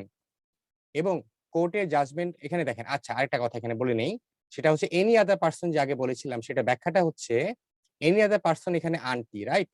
এবং তিনি হবেন স্ট্রেঞ্জার টু কনসিডারেশন থাকবেন এবং বেনিফিশিয়ারি টু কন্ট্রাক্ট হবেন। এই তিনটে শর্ত পূরণ করলেই তিনি এনি আদার পার্সন হবেন, রাইট? Any other person. আচ্ছা আমরা সামনে এগোচ্ছি। এখন যেহেতু এই যে 1 নাম্বার পয়েন্টটা একটা আপু মুক্তা আপু হয়তো বলেছিলেন, তাই না? মুক্তা আপু বলেছিলেন যে জি ভাইয়া। কন্ট্রাক্টটা সই হয়েছে এই শর্ত মোতাবেক, এই কন্ডিশনে যে তুমি অ্যানুইটি দিবা তোমার আন্টিকে, সেই শর্ত পূরণ করে তুমি বাড়িটা নিয়েছো। তার মানে কন্ট্রাক্টের ভিতরে অলরেডি আমাদের আন্টি চলে এসেছে বেনিফিশিয়ারি টু কন্ট্রাক্ট হিসাবে। তো 1 নাম্বার পয়েন্টটা এখানে খারিজ হয়ে যাচ্ছে, রাইট? কিন্তু 2 নাম্বার পয়েন্টটা Zarina is stranger to consideration, এটা থাকছে। কিভাবে থাকছে? কারণ আন্টির কাছ থেকে আমাদের ডটার বা সখিনা কোনো ধরনের কনসিডারেশন পাচ্ছে না, ঠিক আছে? এটা তো সত্যি। কিন্তু এখানে বলা হচ্ছে যে কনসিডারেশন যদি স্ট্রেঞ্জার টু কনসিডারেশন হয় তাহলে তিনি কিন্তু এটা সুট করতে পারবেন এবং বেনিফিশিয়ারি টু কন্ট্রাক্ট হবেন, হ্যাঁ, এবং তিনি কেস ফাইল করতে পারবেন। তাহলে কোর্টস ডিসিশন কি হচ্ছে? সুলতানা আপু পড়ুন তো। Court consideration. Jorina being a stranger to consideration and beneficiary of contract can sue and recover annuity. এটা Jorina বোঝা গেছে? জি ভাইয়া। আচ্ছা, তাহলে আমরা এগোচ্ছি। হ্যাঁ, এখানে আমরা একটা পয়েন্ট দেখবো। আগে আমরা দেখেছিলাম মাস্ট, এখানে আমরা দেখবো মে। হ্যাঁ, এই শব্দগুলো কিন্তু খুবই ইম্পর্টেন্ট। মে দেখলাম, মে প্রমিজি, মে, হ্যাঁ মে হতে পারে, প্রমিজি ডিজায়ার হতে পারে, প্রমিজি এর আগে আমরা দেখেছিলাম প্রমিজরের ডিজায়ার। রেস্টুরেন্টের উদাহরণে আমরা দেখেছিলাম যে প্রমিজর মানে আমি অফার করতেছি আমাকে একটা বার্গার দাও, ওই স্ত্রী চাইল্ডটাকেও একটা বার্গার দাও, আমার ডিজায়ার। আর এখানে হচ্ছে উল্টা, প্রমিজি ডিজায়ার অথবা এনি আদার পার্সনের ডিজায়ার, হ্যাঁ সেটাও একটা ভ্যালিড কনসিডারেশন হবে, রাইট? এতটুকু সবাই বুঝেছেন এই কেসটা?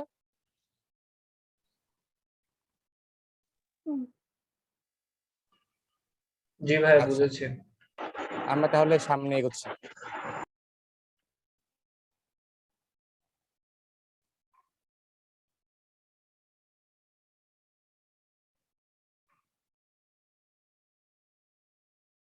আচ্ছা, এখানে বলছে যে কনসিডারেশন, আমরা কিন্তু এর আগে একবার পড়ে এসেছি যে কনসিডারেশন 3 ধরনের হতে পারে, পাস্ট হতে পারে, প্রেজেন্ট হতে পারে এবং ফিউচার হতে পারে। হ্যাঁ, আমরা পাস্ট, আমাদের কিন্তু এক্সামে কোশ্চেন এসেছিল, হ্যাঁ একটা আমরা, আপনারা বলুন তো ধরতে পারেন কিনা, আমি একটু দেখার চেষ্টা করবো আপনারা বুঝতে পারছেন কিনা।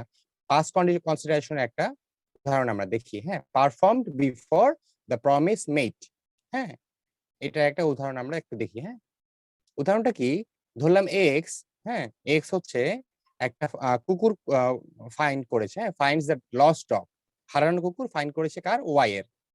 এখন ওয়াই যখন কুকুরটা হাতে পেলো তখন সে বললো এক্স কে, তুমি আমার কুকুরটা পেয়েছো, আমি তোমাকে প্রমিস করছি যে তোমাকে 10,000 টাকা গিফট করবো, রাইট?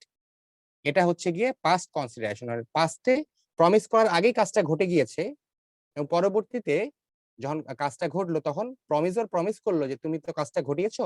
এটার অনেকগুলো মানে প্রমিনেন্ট কেস আছে, যেমন সার্ভেন্ট।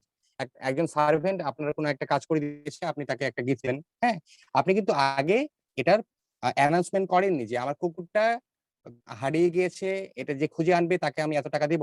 হ্যাঁ, কিন্তু এটা দেননি আপনি। এখানে আমাদের যে অফেরই আছে, এক্স আছে, সে কিন্তু জানে না যে এটাতে কোনো কিছু আছে কিনা, হ্যাঁ কোনো গিফট আছে কিনা, কোনো কনসিডারেশন আছে কিনা, সে কিন্তু জানতো না, রাইট? আমাদের কোশ্চেনে কি এসেছিল, মিস্টার অনেস্টের একটা উদাহরণ ছিল। মিস্টার অনেস্ট একটা ব্যাগ কুড়িয়ে পেয়েছেন এবং এই ব্যাগটা ফেরত দিয়েছেন, ব্যাগের মধ্যে অনেকগুলো টাকা ছিল, রাইট? পরে মিস্টার অনেস্টের কেসটা কি মনে আছে আপনাদের? আমরা কিন্তু আলোচনা করেছিলাম জি এর আগের ভাইয়া, ক্লাসে। অনেস্ট আচ্ছা, জানতো না। রাইট, ওইরকম একটা কেস। তো এটা হচ্ছে পাস্ট কনসিডারেশন, অনেস্টের বিষয়টা হচ্ছে পাস্ট কনসিডারেশন। এবং this is not a good consideration কি হবে এটা আমরা একটু পরে দেখবো। হ্যাঁ, আমরা তাহলে আসি প্রেজেন্ট কনসিডারেশন। প্রেজেন্ট কনসিডারেশন কি জিনিস? এক্সাম্পল হচ্ছে ক্যাশ সেল, তাই না? ক্যাশ সেল, যেমন ধরুন এ গেল বি এর কাছে কি করতে, বই কিনতে। এ বি কে ক্যাশ দিল আর বি তাকে বই দিয়ে দিল। এখন যেমন দোকানদার, আমি ক্যাশ দিলাম মুরগি কিনে আনলাম, আমি ক্যাশ দিলাম কনফেকশনারি যে কোনো কিছু নিয়ে আসলাম, এটা হচ্ছে ক্যাশ সেল, মানে কি প্রেজেন্টে ঘটছে, রাইট? এখন ফিউচার কনসিডারেশন কি, এইটা আপনারা বলেন তো, এই উপরের দুটো দেখে আপনাদের কি মনে হচ্ছে ফিউচার কনসিডারেশন কোনটা হতে পারে?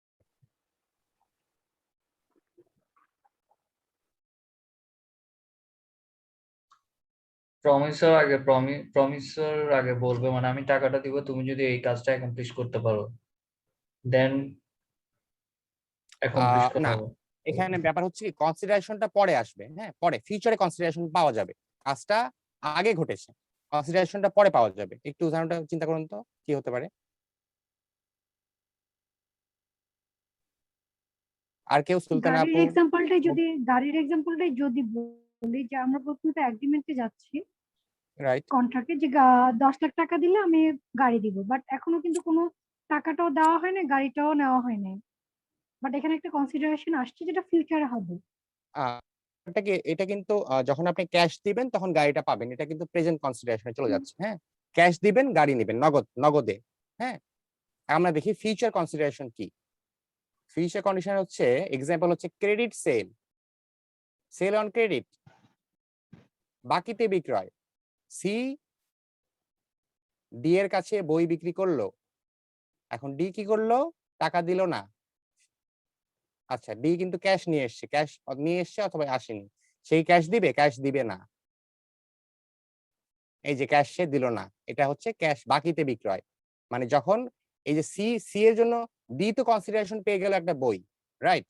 সি কিন্তু কোনো কনসিডারেশন পেল না। সি এর কনসিডারেশনটা 1 মাস পরে, অথবা যখন বাকি ক্রেডিটটা ট্রান্সফার হবে 1 মাস পরে গিয়ে। এটা বুঝতে পেরেছেন? হ্যালো, জি ভাইয়া, জি ভাইয়া, বুঝতে আচ্ছা পারছি। এখন আমরা ফিরে আসি পাস্ট কন্ডিশন কনসিডারেশন কেন একজন গুড কনসিডারেশন নয়। এখন দেখুন অ্যানাউন্সমেন্ট কিন্তু দেয়া হয়নি। যেমন মিস্টার অনেস্টের ওই উদাহরণটা যদি আমরা নিয়ে আসি, তাহলে দেখবো যে মিস্টার অনেস্ট জানতো না। আগে কিন্তু আপনাকে আমরা অফারের একটা সঙ্গে পেয়েছিলাম যে অফার অবশ্যই অফেরই যে থাকবেন তিনি তার অ্যাকনলেজে থাকতে হবে যে এটা একটা অফার ছিল, তাই না ভাইয়া?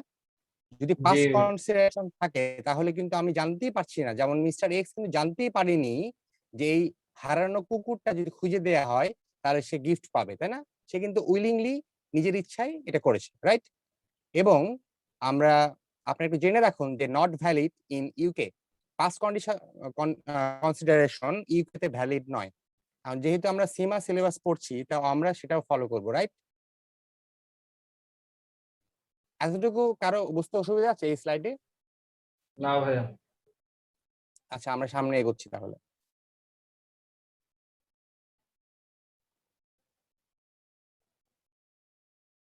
আচ্ছা ধরুন একজন মিস্টার এ, রাইট? মিস্টার এ এখন টিউশনি করিয়ে প্রথম মাসে বেতন দিয়ে 5,000 টাকা দিয়ে একটা মেসির অরিজিনাল জার্সি কিনেছেন, ঠিক আছে? ওর 5,000 টাকা। তো এখন উনি খুশিতে বাগ করতে করতে ওনার ফ্রেন্ড মিস্টার বি এর কাছে গেলেন যে দোস্ত দেখো আমি মেসির অরিজিনাল জার্সি কিনে এনেছি। এখন দোস্ত বলছে দোস্ত আমাকে এটা দিয়ে দে না। কারণ মিস্টার এ চিন্তা করছে আমার দোস্ত তো কোনোদিন আমার কাছে কিছু চাইনি, ঠিক আছে দিয়ে দেই, বেচারা কোনোদিন আমার কাছে কিছু চাইনি। তো এখন মিস্টার এ মিস্টার বি কে বলছে যে তোর কাছে কত টাকা আছে? মিস্টার বি বলছে আমার কাছে 500 টাকা আছে, 500 টাকা আছে। তো মিস্টার এ বলছে ঠিক আছে 500 টাকা দে আর আমার জার্সিটা তুই নিয়ে নে। এখানে কি হলো? Inadequate consideration. এখন দেখুন তো এই জার্সিটার ওর্থ কিন্তু 5,000 টাকা, তাই না? এটা আমি বিক্রি করে দিলাম 500 টাকায়। এখানে কি এটা কি কনসিডারেশন ইনঅ্যাডিকুয়েট হয়ে গেল? এটাকে কি আমরা ভ্যালিড কন্ট্রাক্ট বা ভ্যালিড কনসিডারেশন বলবো কিনা? আপনাদের কি মনে হচ্ছে? মুক্তা আপু কি মনে হচ্ছে আপনার? হ্যাঁ, এটা বুঝতে পারছি না। আচ্ছা অন্য কেউ বলবেন কি মনে হচ্ছে? আমাদের সাথে ফয়সাল ভাই যুক্ত হয়েছেন, ফয়সাল ভাই কিছু বলবেন? ইনঅ্যাডিকুয়েট হলো মিস্টার এ তো স্যাটিসফাইড। রাইট। আচ্ছা আমরা দেখছি সামনে, হ্যাঁ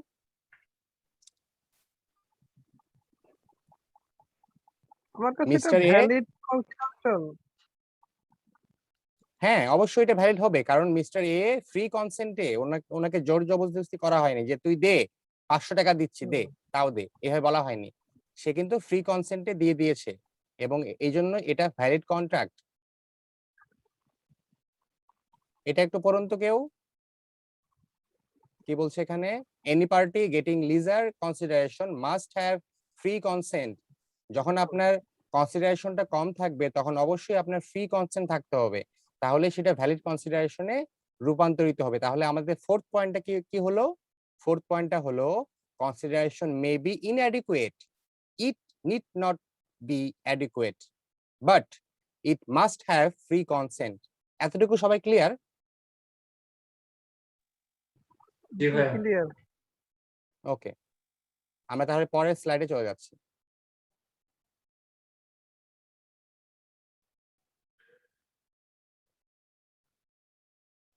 আচ্ছা লুনা আপু পড়ুন তো 5 নাম্বার পয়েন্টটা কি বলছে?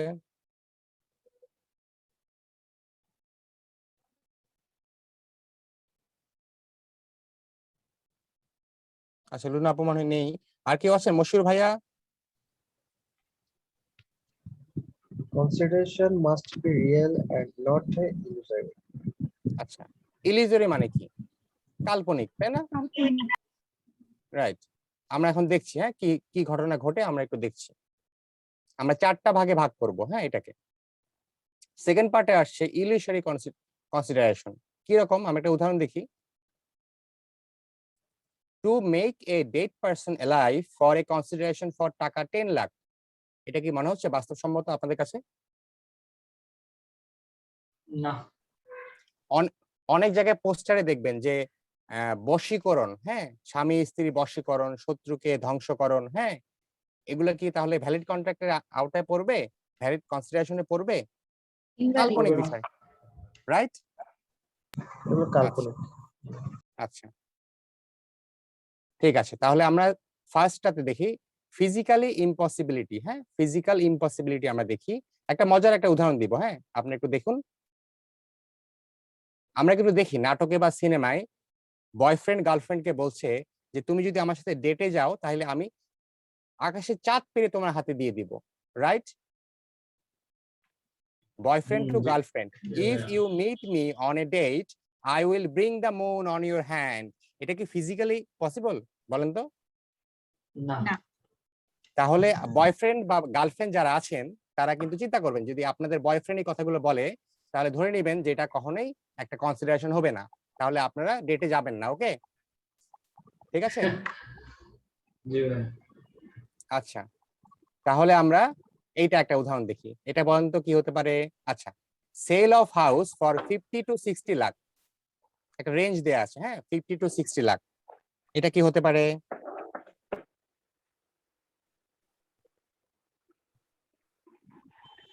ভ্যালিড। কে বলছেন?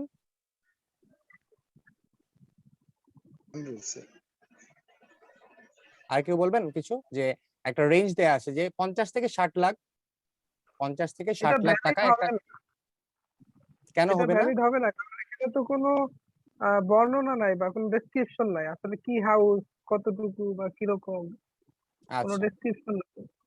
আচ্ছা, আমরা একটু দেখছি, হ্যাঁ, কি হয়।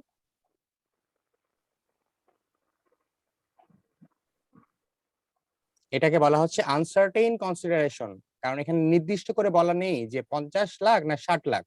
50 থেকে 60 লাখের মধ্যে এটা হচ্ছে গিয়ে নেগোসিয়েশন আগে একটা হবে। আমরা কিন্তু এর আগে ক্লাসে বলেছি, তাই না সুলতানা আপু, যে প্রথমে নেগোসিয়েশন হ্যাঁ। হবে, হ্যাঁ, আগে কি প্রপোজাল আসবে, তাই না? প্রপোজাল টু অফার, হ্যাঁ, তারপর অফার হবে, তারপর একটা নেগোসিয়েশন আসবে, তারপরে গিয়ে কনসিডারেশন আমরা গণ্য করবো, তাই না? জি। আচ্ছা, আমাদের 4 নাম্বারটা কি? যে লিগ্যালি ইম্পসিবল। এটা খুবই সহজ, contract of arms and ammunition without licence. এটা তো লিগ্যালি ইম্পসিবল, তাই না? এগুলো কন্ট্রাক্ট করা যাবে না। তো এই পেজে কি কারো কোনো প্রবলেম আছে? না ভাই। ওকে, আমরা তাহলে সামনে এগোচ্ছি। আচ্ছা, তার আগে আমরা বলি নেই যে this are not valid consideration, এগুলো এই চারটার একটাও কিন্তু ভ্যালিড কনসিডারেশন নয়, ঠিক আছে? এবং অলসো ভয়েড এগ্রিমেন্ট। তাহলে আপনারা যদি এই ধরনের পরিস্থিতিতে পড়েন তাহলে বলে ফেলবেন এটা হচ্ছে ভয়েড এগ্রিমেন্ট। ওকে, এগ্রিমেন্টই হয়নি, কনসিডারেশন তার পরে কথা। আচ্ছা, আপুদেরকে বলছি, হ্যাঁ, আপনাদের নিয়ে একটা গল্প। ধরুন যে মিস্টার এ, মিস এ, সরি, আপনারা, হ্যাঁ, আপনি দেখছেন যে আপনার বাসার সামনে একটা ময়লা পড়ে আছে এবং এই পাশে ইনি হচ্ছেন মিউনিসিপাল কর্পোরেশনের অথবা সিটি কর্পোরেশনের একজন ক্লিনার, পরিচ্ছন্নতা কর্মী, রাইট? ওনাকে আপনি বললেন যে এই যে ময়লা পড়ে আছে আপনার বাসার গেটে, এই ময়লাটা যেন তিনি নিয়ে যান, হ্যাঁ। এবং এই আমাদের ক্লিনার সাহেব কি বলছেন, তিনি আপনাকে অফার করে ফেললেন 50 টাকা, যে আপা আমাকে 50 টাকা দিলে আমি ময়লাটা পরিষ্কার করব। এটা কি একটা ভ্যালিড? ইনি কিন্তু একটা অফার দিয়েছেন, তাই না? ইনি কিন্তু একটা অফার দিয়েছেন। এই অফারটা কি ভ্যালিড মনে হচ্ছে আপনাদের কাছে? ভালো করে চিন্তা করুন তো একটু, ভাইয়েরাও চিন্তা করুন।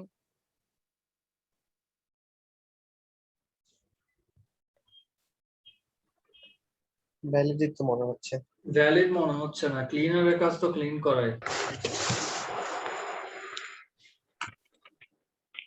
আচ্ছা, তাহলে আমরা একটু দেখছি, হ্যাঁ।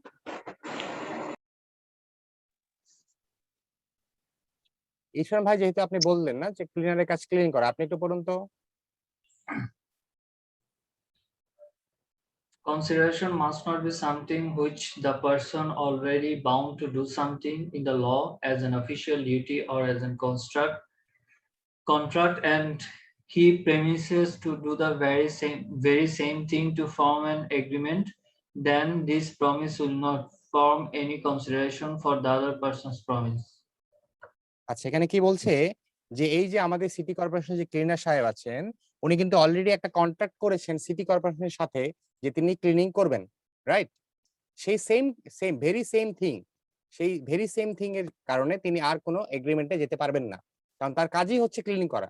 এখন যদি আমরা বলি যে ফায়ার সার্ভিসের কাজ হচ্ছে আগুন নেভানো, কিন্তু যখন ফায়ার সার্ভিস কোথাও আগুন নেভায় মানুষ ফায়ার সার্ভিসে কিছু টাকা দিল, এটা কিন্তু অবৈধ, এমনিতে অবৈধ। কিন্তু আমরা যদি কন্ট্রাক্টে চিন্তা করি তাহলে এটা কন্ট্রাক্টেও যাচ্ছে না, এটা এগ্রিমেন্টও হচ্ছে না, অফারও হচ্ছে না, রাইট? ঠিক আছে, এতটুকু জি সবাই বুঝতে পেরেছেন এই পয়েন্টটা, জি 6 ভাইয়া। নাম্বার পয়েন্টটা আমাদের। আচ্ছা, আমাদের 7 নাম্বার পয়েন্টে আমরা চলে আসি, শেষ পয়েন্ট আমাদের। আমরা আগের উদাহরণটা নিয়ে আসি, হ্যাঁ, ব্যাংক। এটা একটা মজার উদাহরণ। ব্যাংক কি করলো, আমাদের আগে 1 নাম্বার পয়েন্টের উদাহরণে কি ছিল, ব্যাংক মিস্টার এ কে লোন দিয়েছিল, রাইট? কিন্তু মিস্টার এ লোনটা পরিশোধ করতে চাননি প্রথমে। তো ব্যাংক চিন্তা করলো যে ব্যাংকের কিন্তু রাইট আছে, right to file a suit, কিন্তু bank did not exercise it. কেন? মিস্টার এ আরেকটা অফার, পাল্টা অফার দিয়েছিল যে আমাকে 6 মাস টাইম দাও, তাহলে আমি লোনটা পরিশোধ করে দিব, প্লাস তোমাকে টাকা দিব আরো এক্সট্রা 50,000। এখন আমরা আরেকটা কেস দেখি, ঠিক আছে? ধরলাম ইনি একজন অ্যাডভোকেট, হ্যাঁ, অ্যাডভোকেটের নাম দিলাম মিস্টার জলি এলএলবি। আপনারা তো মুভিটা দেখেছেন, উনি তো সব কেস করে, ওই জলি কি করে, সবার নামে কেস করে থাকে আর কি, কেস করে বেড়ায়। তো এই মিস্টার জলি এলএলবি এলাকার সবার নামে মামলা করে বেড়ায়, মামলাবাজ নাটকের মতো, হ্যাঁ, সবাই মামলা করে বেড়ায়, যাকে দেখে তার নামে মামলা করে। তো এটা হচ্ছে mister advocate mister Jolly LLB. এখন এখন ওনার প্রতিবেশী আছেন মিস্টার এক্স। এখন mister Jolly LLB mister X কে বলছেন যে তুমি যদি আমাকে টাকা না দাও তাহলে I will not sue you. একটা অফার দিচ্ছেন, I will not sue you if you give me 10,000 টাকা। ওকে, এটা কিন্তু একটা অফার দিচ্ছেন যে আমি তোমার নামে মামলা করব না যদি তুমি আমাকে 10,000 টাকা দিয়ে দাও। অফারর কে? জলি এলএলবি সাহেব। আর একসেপ্ট করে ফেলেছে মিস্টার এক্স, কিন্তু ভয় পেয়ে একসেপ্ট করে ফেললেন। হ্যাঁ, এখন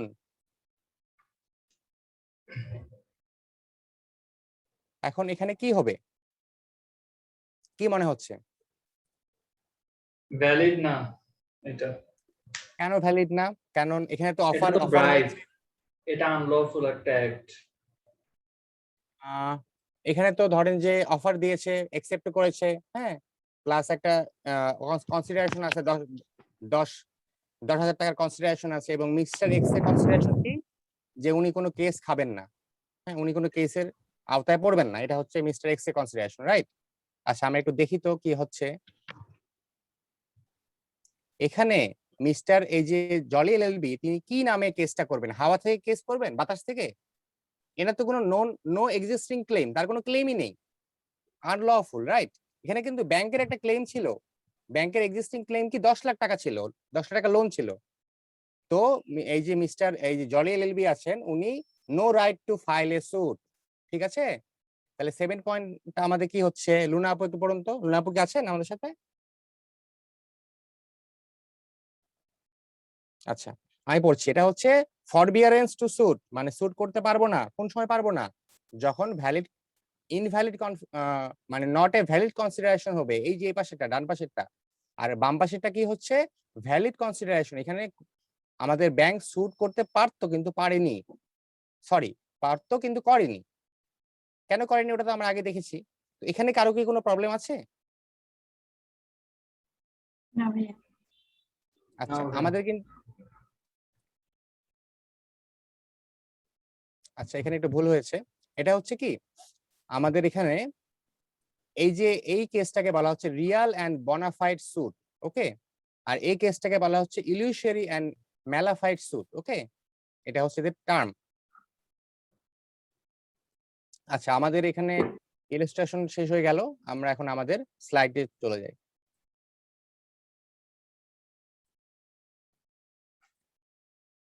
সবাই কি দেখতে পাচ্ছেন?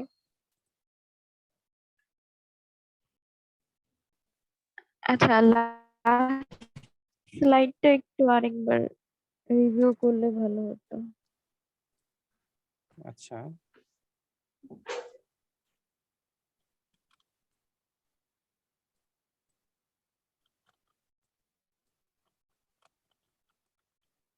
আপু কি এটার কথা বলছেন?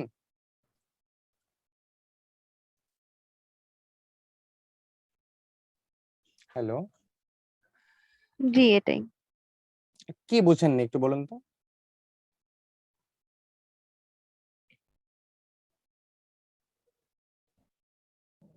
ফার্স্টেরটা ভ্যালিড হলো, বাট সেকেন্ডটা ভ্যালিড হলো না।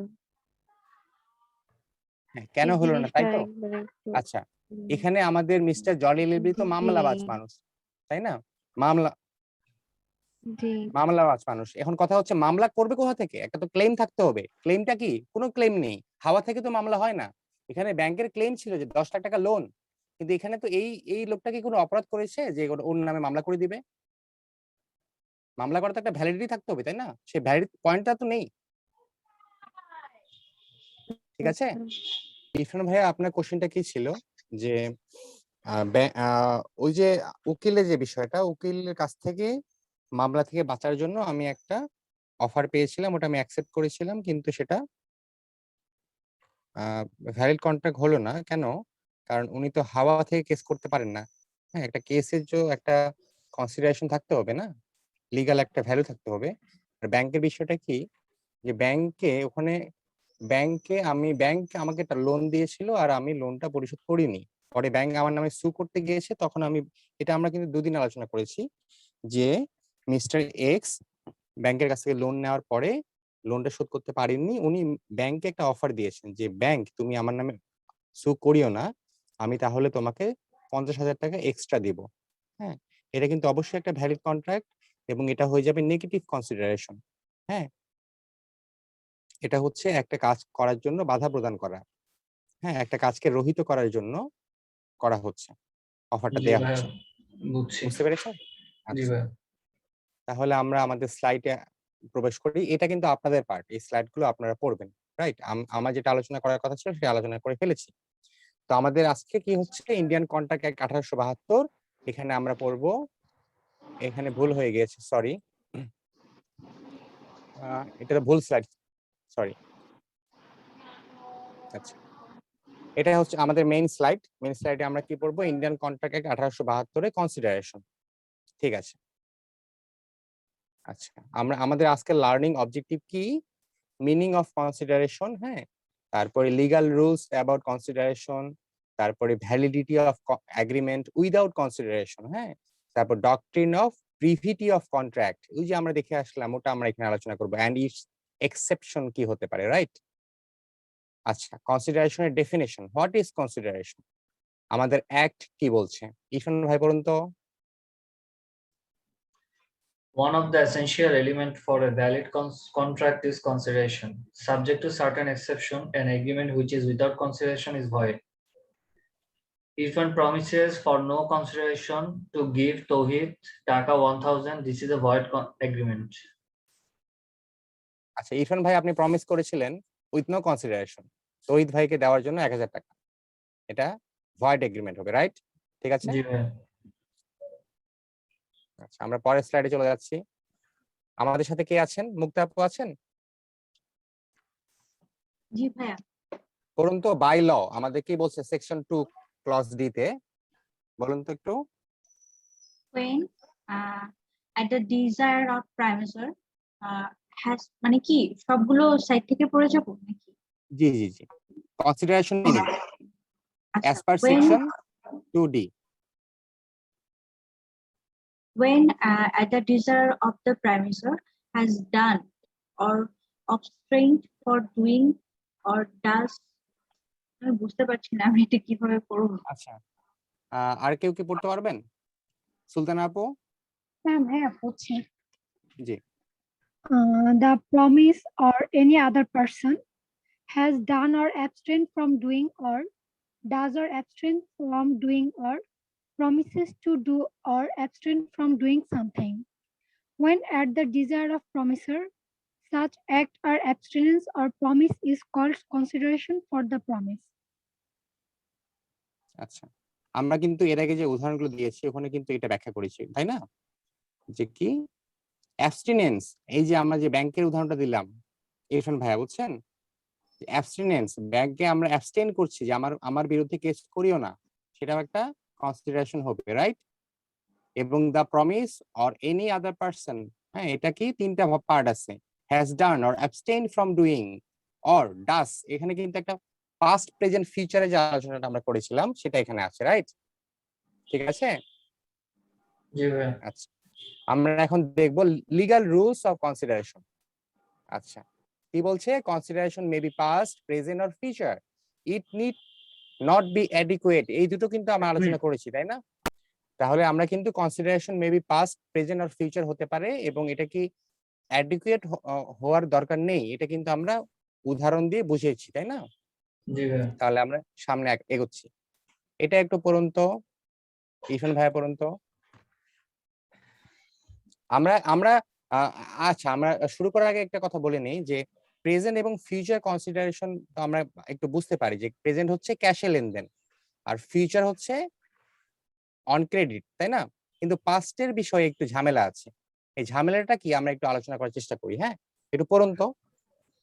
Past consideration.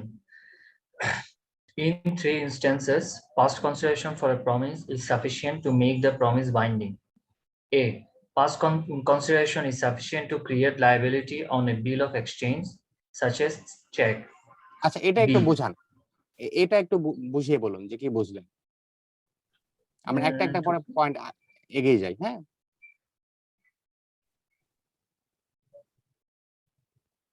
চেকের ক্ষেত্রে past consideration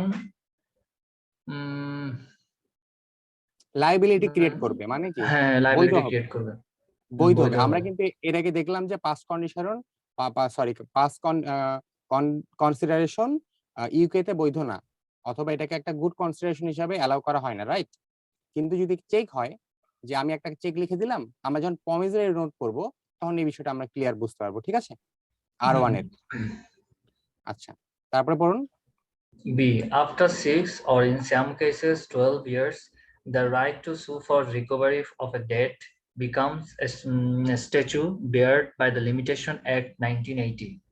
If after that period the debtor makes written acknowledgement of the creditor's claim, the claim is again enforceable at law.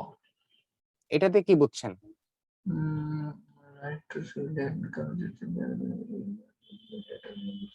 by the creditor. The claim is again.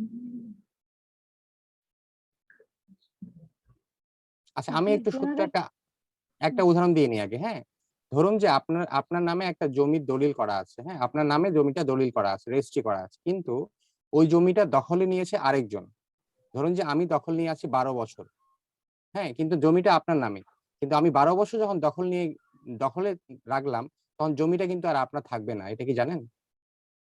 জি ভাই, এটা জানি। Recently এটা মনে হয় ওরা ঠিক আবার মনে হয় করতেছে, রিভিউ করতেছে। আচ্ছা আচ্ছা, তাহলে তো খুব ভালো। কিন্তু এটা মানে কেমন যেন না, তাহলে প্রভাবশালীরা জমিতে এইভাবে দখল করে ফেলে। তো এখানে তাই বলছে যে 6 অথবা 12, কিছু কিছু কেসে 12 বছর পরে আপনি ক্লেম করতে পারবেন না, তাই না? কিন্তু যদি আপনি অ্যাকনলেজ করে ফেলেন তাহলে ক্লেম করতে পারবেন। সুলতান আপু, এখন বাম পাশেরটা পড়েন তো, বাম পাশের প্রথমটা কি বলছে, এটা ব্যাখ্যাটা আমরা একটু পড়ে আসি আগে। A debt is statute barred, such as the debt can no longer be pursued against the person that owes the money after a period of 6 years inactively. Sometimes bracketed 12 years if it's a deed. আচ্ছা, However, if the ওই যে জমি দলিলের যে বিষয়টা আছে ওটার সাথে রিলেভেন্ট, তাই না? যে 12 বছর পরে আর ক্লেম করতে পারবো না, রাইট? জি, পড়ুন এখন। However, if the person owing the money then writes after 6 years and 1 month, haha, you seem to have forgotten that I owed you $3,000 from 13 March 2015, and now that debt is status barred, so you can't chase me for it. That written acknowledgement after 6 years revokes the debt, and the debtor can now be pursued again. আচ্ছা, এটুকু আমরা একটু ব্যাখ্যা করি। হ্যাঁ, কি হয়েছে এখানে, যে মজা করে বলেছে যে তোমার তো 6 বছর পার হয়ে গেছে, মানে আজকে কি 2021 সালের 30শে এপ্রিল, তো 30শে মার্চ 2015 থেকে একটা ডেট ছিল 3000 টাকার, তো এটা 6 বছর পার হয়ে গেছে। এখন সে মজা করে বলছে, হা হা কেমন মজা, এখন তো 6 বছর পার হয়ে গিয়েছে, এখন তো তুমি আমার কাছ থেকে আর পাওনা নিতে পারবে না। এই যে একটা অ্যাকনলেজমেন্ট করে ফেললো, এখন কিন্তু পারবে, রাইট? জি ভাইয়া হ্যালো, পারবেন এখন পারবেন পারবে কারণ সে অ্যাকনলেজমেন্ট করে ফেলেছে। একটু বেশি এক্সাইটেড ছিল, তাই না? তো আমরা এখন সিটা একটু পড়ুন ভাইয়া, সিটা উপরে সিটা। আচ্ছা, জি if হয় জি আপু পড়েন কন্টিনিউ করেন, প্রবলেম নেই। When a request is made for a service, this request may imply a promise to pay for it. If after the service has been rendered, the person who made the request promises a specific reward, this is treated as fixing the amount to be paid. আচ্ছা, এটা ব্যাখ্যাটা আমরা নিচে পড়ি। Second পয়েন্টটা পড়ুন।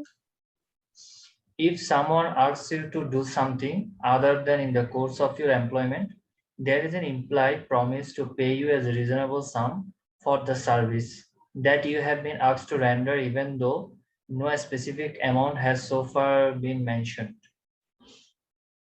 কি বুঝলেন? কি বুঝতে পারছেন?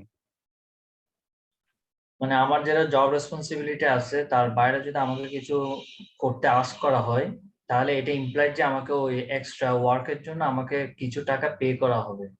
বাট হ্যাঁ, কত এটা পে কিন্তু করা, হ্যাঁ হ্যাঁ রাইট। ওই যে লেবার, আমরা কিন্তু সবগুলো অ্যাক্ট কানেক্টেড করে পড়লে আমাদের মনে থাকবে। লেবার অ্যাক্টে কিন্তু বলা আছে যে ওভারটাইম দেওয়ার কথা, তাই না? জি জি। এখানে কিন্তু ওই কন্ট্রাক্টেও বলা হচ্ছে ওভারটাইম দেওয়ার কথা, মানে সবগুলো অ্যাক্ট কিন্তু লিঙ্কড আপ, রাইট? এরপরে পয়েন্টটা পড়ুন please. And now you are having completed the work, you are asking for payment, but the other party says, no, we didn't agree a price, so I am paying you nothing. The court will say that there was an implied agreement to pay a reasonable sum. Check out the case Lamplack versus Braithwaite. এই তো বুঝতে পেরেছেন, তাই না? মানে এই কাহিনীটাই ওখানে ব্যাখ্যা করা হচ্ছে। কোর্ট কিন্তু এটা মেনে নেবে না, তাই না? ওভারটাইম দিতে হবে, রাইট? জি ভাইয়া, আচ্ছা ভাই, আজকাল মানে জব রেসপন্সিবিলিটিতে মানে ইভেন ব্যাংকের এমটিও এক্সাম গুলোর জব রেসপন্সিবিলিটিতে ওখানে থাকে সার্কুলারে, voluntary works as per instructed by the management. এটা রিসেন্টলি ট্রেন্ডটা দেখা যাচ্ছে। ব্যাপারটা হচ্ছে কি যে এরা এতটাই মানে সবকিছুর তো একটা ফাঁক ফোকর আছে না, লয়ের ফাঁক ফোকর তো আছে। এখন ভলান্টিয়ারি এক বলতে আপনাকে রাত 11টার সময় যদি ফোন করে একটা কাজের কথা বলে, তাহলে এটা কতটুকু মানে ইথিক্যাল, সেটাও ইথিক্যাল পয়েন্ট অফ ভিউ থেকে আমাদের দেখতে হবে। কি বলেন? জি ভাই, আজকাল এটা সার্কুলারে দেখা যাচ্ছে, বিশেষ তাহলে করে এটা আসলে ইভিএল এর খুবই, সার্কুলারে। আমরা ব্যাংকের নাম না বলি, আমরা আসলে খুবই দুঃখজনক, আর কিছু বলার নেই আসলে, তাই না? আমরা পড়াশোনা করে যাচ্ছি, আমরা যখন কোনোদিন ওই ব্যাংকের মানে সি সুইটে বসবো, তখন হয়তো আমরা এটার কোনো একটা ব্যবস্থা নিতে পারবো। কি বলেন? ইনশাআল্লাহ, তাই না? ইনশাআল্লাহ। আচ্ছা, তাহলে সুলতান আপু একটু পড়ুন তো। স্লাইড তো আমার আগেরটাই দেখা যাচ্ছে। আসছে। আচ্ছা, আমাদের আমাদের আরো অনেকে আছেন। হ্যাঁ, এনামুল ভাই কি শুনতে পাচ্ছেন আমাকে?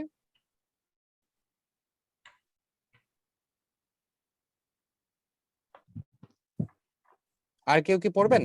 আর কেউ কি পড়তে চান? তাহলে মানে শুধু ৩-৪ জন কথা বললে আসলে মজা পাওয়া যাচ্ছে না। হ্যাঁ, অনেকে কথা বললে ভালো লাগতো না?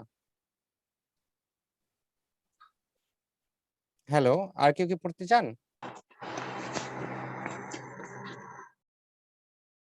মুক্তা আপু? Okay, let me start, please. ভাইয়া, legal rules of consideration move at the desire or request of premiser. An act constituting consideration must have been done at the desire or request of the premiser, else it is not a good consideration.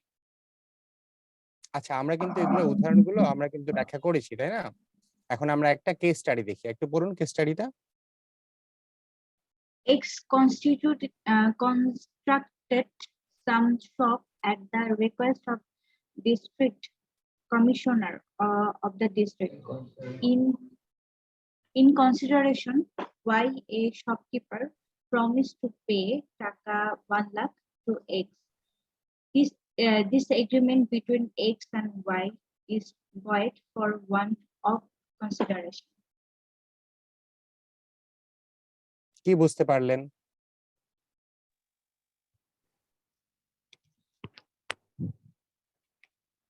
কন্ট্রাক্টটা ছিল কমিশনারের সাথে x constructed, তো same types contract আবার Y টাকা offer করেছে। In that case এটা তো valid হবে না।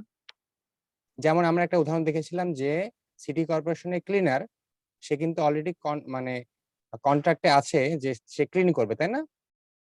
এখন আমাদের বাসা বাড়িতে কিন্তু এরকম হয় যে খালারা আমাদের ময়লা নিয়ে যায় আর 100 টাকা করে নেয়, রাইট? কিন্তু খোঁজ নিয়ে জি ভাই। দেখবেন যে ওনারা কিন্তু সিটি কর্পোরেশনের কাছ থেকে একটা চুক্তিবদ্ধ যে ওনারা বেতন পাচ্ছেন বা টাকা পাচ্ছেন, তাই না? কি বলেন? হ্যালো, জি ভাই, জি ভাই, জি ভাই। আমাদের এখানে এটা হয় আর কি, যে আমাদের ময়লা নিয়ে যায় 100 টাকা করে নেয়, কিন্তু এটা কিন্তু সিটি কর্পোরেশনের কাছ থেকে ওনারা বেতনভুক্ত, যদি আমি ভুল না করে থাকি, তাই না? হ্যাঁ, হ্যালো, হ্যাঁ জি ভাইয়া, ভাই। এটা তো আবার এরিয়া বেস ডিফারেন্টও হয়, মানে জোন ওয়াইজ এটা আচ্ছা আবার আচ্ছা ডিফার করে। আচ্ছা, ওরা তো টেন্ডার নিয়ে একটা কন্ট্রাক্ট করে তারপরে তো টাকা পয়সা ওরাই ভাগ বাটোয়ারা করে নিচ্ছে, কিন্তু আমার কাছ থেকে কেন নিচ্ছে? আমি তো সিটি কর্পোরেশনকে ট্যাক্স দিচ্ছি এটার জন্য, তাই না? জি ভাই। আচ্ছা, আমরা পরের স্লাইডে যাচ্ছি। আচ্ছা, নতুন একজন ভাইয়া কথা বলতে চেয়েছিলেন, ওর নামটা আমি দেখতে পারিনি, উনি প্লিজ একটু পড়ুন। আচ্ছা, আমি বলছি। Legal rules of consideration. It may consist of an act or abstinence, means not doing something. For example, if A borrows taka 20,000 from B at a rate of 10% per annum, but A fails to pay the amount. B is now about to file a suit, and A agrees now to pay a higher rate of interest. B agrees for not filing a suit. This forbearance is a valid consideration. So ভাইয়া that's কি it. বুঝলেন? যেটা বুঝতে পারছি যে কিছু। আচ্ছা, আমি একটু বলছি। আচ্ছা, হ্যাঁ, প্লিজ আমাদের একটু কিন্তু এক্সপ্লেন করেন। আচ্ছা, ভাই, এটা আমরা কিন্তু 1 ঘন্টা আগে নেগেটিভ প্রথম কনসিডারেশন দিকে আমরা টাইপের এটা না? কিন্তু অনেক সুন্দর করে বুঝিয়ে দিয়েছি। আমাদের এগুলো কিন্তু ইউটিউবে পেয়ে যাবেন, ঠিক আছে? এখন আমি আচ্ছা, আবার বলছি, সেটা হচ্ছে কি, যে কন্ট্রাক্টও একটু মিউট করে ফেলেন প্লিজ। হ্যাঁ, কন্ট্রাক্টটা হচ্ছে 2 ধরনের। হ্যাঁ, একটা হচ্ছে পজিটিভ, কোনো কাজ করার জন্য, আরেকটা হচ্ছে ফরবিয়ারেন্স অথবা অ্যাবস্টিনেন্স, কোনো কাজ থেকে বিরত রাখার জন্য। আমরা একটা উদাহরণ দিয়েছিলাম ব্যাংকের। হ্যাঁ, ব্যাংক থেকে লোন নিয়েছে, ব্যাংক এখন লোনটা পরিশোধ করেনি, তাই ব্যাংক সুট করছে। কারণ ব্যাংকে বলছে যে তুমি সুট করো না, আমি তোমাকে এক্সট্রা টাকা দিব, রাইট? এখানে একই কথা, যে এ বড় 20,000 টাকা ফ্রম বি, কিন্তু এটা ফেল করেছে, দিতে পারছে না। হ্যাঁ, তখন কি করছে, বি তখন সুট করে ফেলবে, কিন্তু এ বলছে না, সুট করো না, তাহলে আমি তোমাকে এক্সট্রা টাকা দিব। এই যে সুট করতে বাধা দেওয়া, ফরবিয়ারেন্স টু সুট, রাইট? এটাও হচ্ছে এক ধরনের কন্ট্রাক্ট। ঠিক আছে, বুঝতে পেরেছেন? ওকে, ওকে, কনসিডারেশন। Got it. আচ্ছা, তাহলে আমরা নেক্সট স্লাইডে যাই। ভাইয়া, আপনি নতুন এসেছেন মনে হয়, আপনি একটু পড়ুন। হ্যাঁ, গাফফারুন ভাই। জি, it must be something which the promisor is not already bound to do. তার মানে হচ্ছে it must be something which the promisor is not already bound to do. A promise to do what one is already bound to do, either by general law or under an existing contract, is not a good consideration for the new promise, since it adds something to the pre-existing legal or contractual obligation. Ads nothing. এখানে আমরা কিন্তু বলছি যে city কর্পোরেশনের ক্লিনারের উদাহরণটা আমরা দিয়েছি। হ্যাঁ, same, the very same thing করতে পারবে না, ঠিক আছে?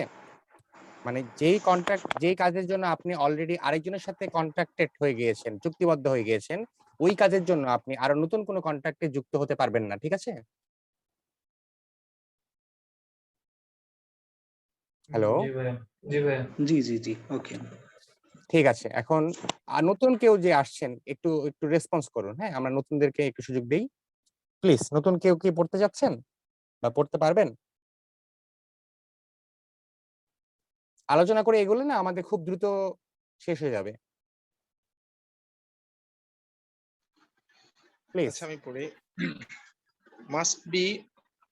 must be real and not illusionary.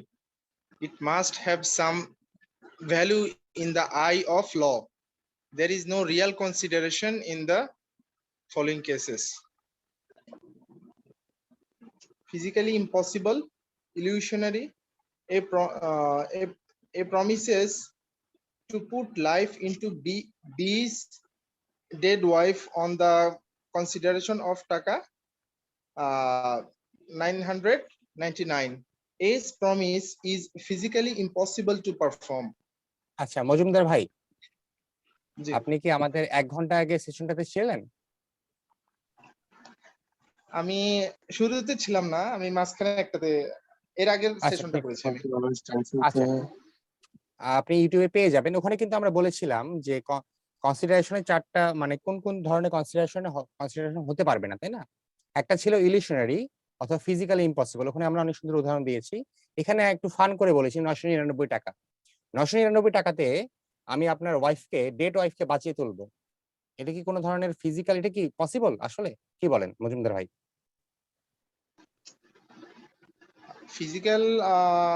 Physical impossible. Physically বলতে তো আগের বার তো যে আপনি যে উদাহরণটা দিয়েছিলেন, চাঁদের উদাহরণটা দিয়েছিলেন, রাইট। ফিজিক্যাল ডিস্টেন্সের কথাটা, ঠিক আছে? হ্যাঁ, রাইট। এখন এটা এটা এটা আসলে পসিবল না, এটা এটা ইলিউশনারি এটা। হ্যাঁ, তাহলে তো এটা একটা কনসিডারেশন হবে না, তাই না? ভয়েড এগ্রিমেন্ট হবে, তাই না, না? জি। এখন তাহলে পরের পয়েন্টটা পড়ুন তো, লিগালি ইম্পসিবল কোনটা? আমরা একটু দেখি। A agrees to pay টাকা 5,000 to B, who in turns agrees to get a driving license to A without a trial drive. This is a legal impossibility. আচ্ছা, কি বুঝতে পারছেন? A B কে 5,000 টাকা দিবে, আর সেটার এগেইনস্টে B হচ্ছে A কে একটা ড্রাইভিং লাইসেন্স দিবে, যেখানে A হচ্ছে যে তাকে কোনো ট্রায়াল ড্রাইভ করতে হবে না। আচ্ছা, এটা তো আমরা কোথায় এটা দেখি? এটা আমরা বিআরটি তে দেখি, লাইসেন্সের জন্য অনেক অবৈধভাবে লাইসেন্স দেয়া হয়, তাই না? জি, আচ্ছা, বুঝতে পেরেছেন তো? এটা এখন হচ্ছে এটার কথাই বলতেছে, এটা লিগালি ইম্পসিবল, এটা আসলে এই হ্যাঁ, হ্যাঁ, কারণে রাইট। এটা হচ্ছে যে মানে মাস্ট। আচ্ছা ঠিক আছে, ভয়েড পরেরটা এগ্রিমেন্ট। বলি। হ্যাঁ জি। হ্যাঁ, এটা void agreement. G, very uncertain. One party is promises to pay a reasonable sum to another party. Here reasonable sum is uncertain. আমরা একটা উদাহরণ দিয়েছিলাম যে বাড়ি বিক্রি হবে 50 থেকে 60 লাখ টাকায়, তাই না? সার্টেইন থাকতে হবে, একদম নির্দিষ্ট করে বলতে হবে, রাইট? আর জি জি যখন আনসার্টেনিটি থাকবে তখন সেটা নেগোসিয়েশনে চলে যাবে। অফার, হ্যাঁ, অফার আসবে। সুলতান আপু একটু বলুন তো, আমরা কি পড়েছিলাম? ধাপে ধাপ, কোনটার পরে কোন ধাপ চলে আসবে? আচ্ছা, একদম ফার্স্ট থেকে অফার, জি। দেন অ্যাকসেপ্টেন্স, তারপর হবে এগ্রিমেন্ট, তারপর কন্ট্রাক্ট। মানে এখানে কনসিডারেশন থাকবে, but offer, acceptance, agreement, contract. হ্যাঁ, এর মাঝে কিন্তু নেগোসিয়েশন আছে। আরেকটা আছে যে অ্যাডভার্টাইজমেন্ট থাকলে ওটা কি বলে? ওইটা হলো আপনার ইনভাইটেশন। রাইট, ইনভিটেশন থাকতে হবে, তাই না? তারপর নেগোসিয়েশন হবে, তারপরে অফার হবে, হ্যাঁ, তারপরে একটা সার্টেন একটা অ্যামাউন্ট থাকবে, তাই না? তারপর তো কনসিডারেশন আসবে, রাইট? জি। আচ্ছা, নতুন আর কেউ আছেন, যুক্ত হয়েছেন, পড়তে যাচ্ছেন, প্লিজ একটু রেসপন্স করেন। আমরা খুব দ্রুত অনেক মজা নিয়ে শেষ করতে চাচ্ছি।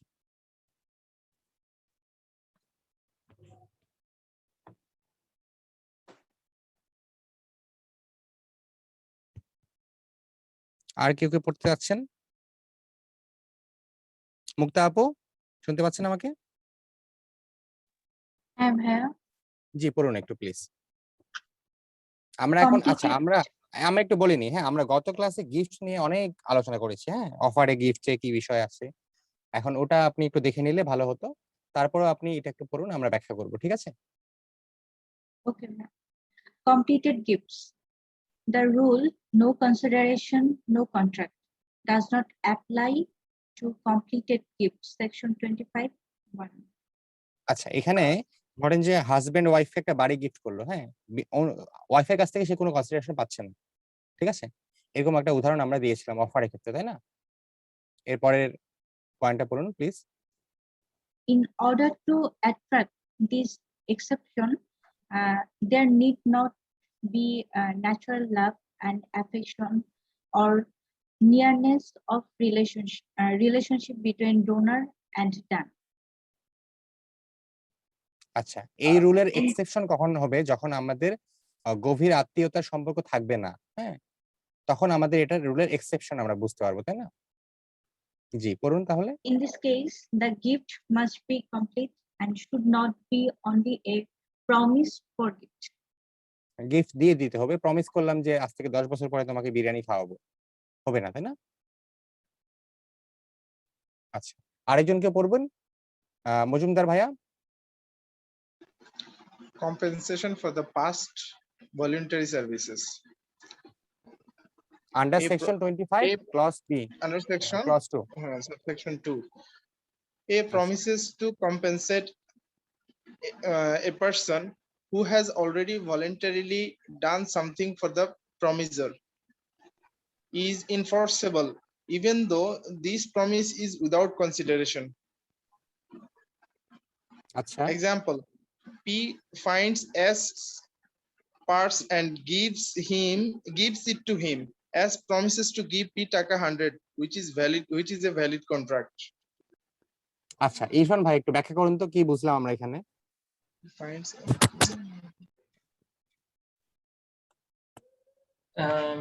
যদি কেউ কোনো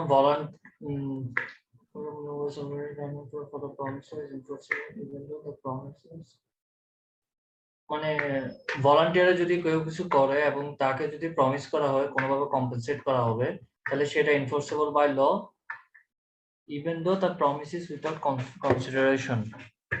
হ্যাঁ, এটা কিন্তু পাস্ট কনসিডারেশন, রাইট? একটু আগে আমরা বললাম এটা past past consideration. consideration is not a good consideration and this is not enforceable in United Kingdom, right? এটা আমাদের জি। কন্ট্রাক্ট একটা আছে, সেকশন 25 এ আছে, কিন্তু এটা আসলে প্র্যাকটিস করা হয় বিভিন্ন দেশে বিভিন্ন রকম করে, রাইট? ইন্ডিয়ান কন্ট্রাক্ট অ্যাক্ট তো ইন্ডিয়ানদের জন্য বানিয়েছে, কিন্তু ব্রিটিশরা এটা মানে না, তারা পাস্ট এই কনসিডারেশনটাকে গ্রহণযোগ্য মনে করে না, তাই না? এটা মাথায় রাখতে হবে আমাদের, তাই না? আচ্ছা, এরপরটা আমরা দেখি, প্লিজ ইরফান ভাই শুরু করেন। Promises to pay time-barred debts, section 25. A promise in writing to pay a debt which is barred by limitation is a valid contract even though it is without consideration. Let's assume Alice ran up a credit card to her maximum limit of $1,500. Because Alice was in a blind, she was unable to keep up with the minimum payments and her debt quickly became delinquent. The delinquency caused debt collectors to call Alice to try and recoup the funds. 3 years later, the debt is now considered time-barred debt since she lives in the state of Alabama. আচ্ছা, Rafael ভাই কি আছেন? Rafael ভাই আছেন? কোনো ব্যাংকার কি আছেন? ব্যাংকার থাকলে আমাদের ক্রেডিট কার্ডটা ভালো মতো বোঝাতে পারতেন। কোনো ব্যাংকার কি আছেন আমাদের সাথে? জি, আমি আছি। জি, একটু বলেন তো টাইম বেয়ারের ডেট আমরা কি বুঝি? আপনারা কি বুঝেন ব্যাংকার হিসেবে?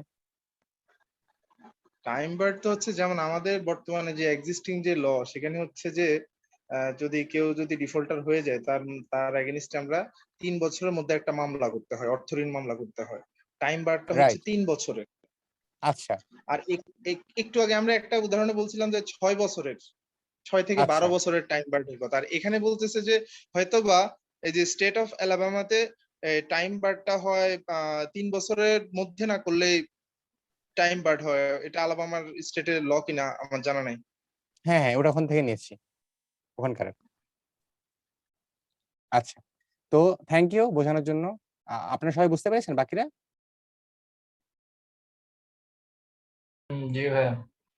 আচ্ছা, সুলতান আপু একটু পড়ুন তো, আপনি অনেকক্ষণ পড়েননি।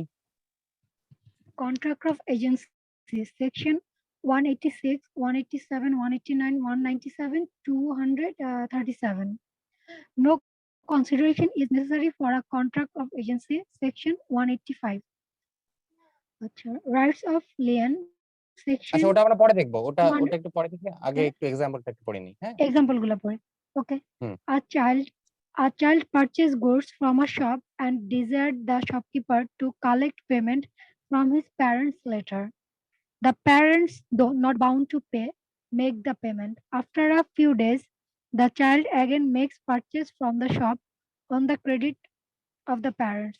The parents would be bound this time because by making payment earlier without raising any objection, they had held their child out as their agent for making such purchases. মজার কিন্তু বিষয়টা একটু বুঝতে পারছেন কেউ? কেউ কি বলবেন বুঝিয়ে?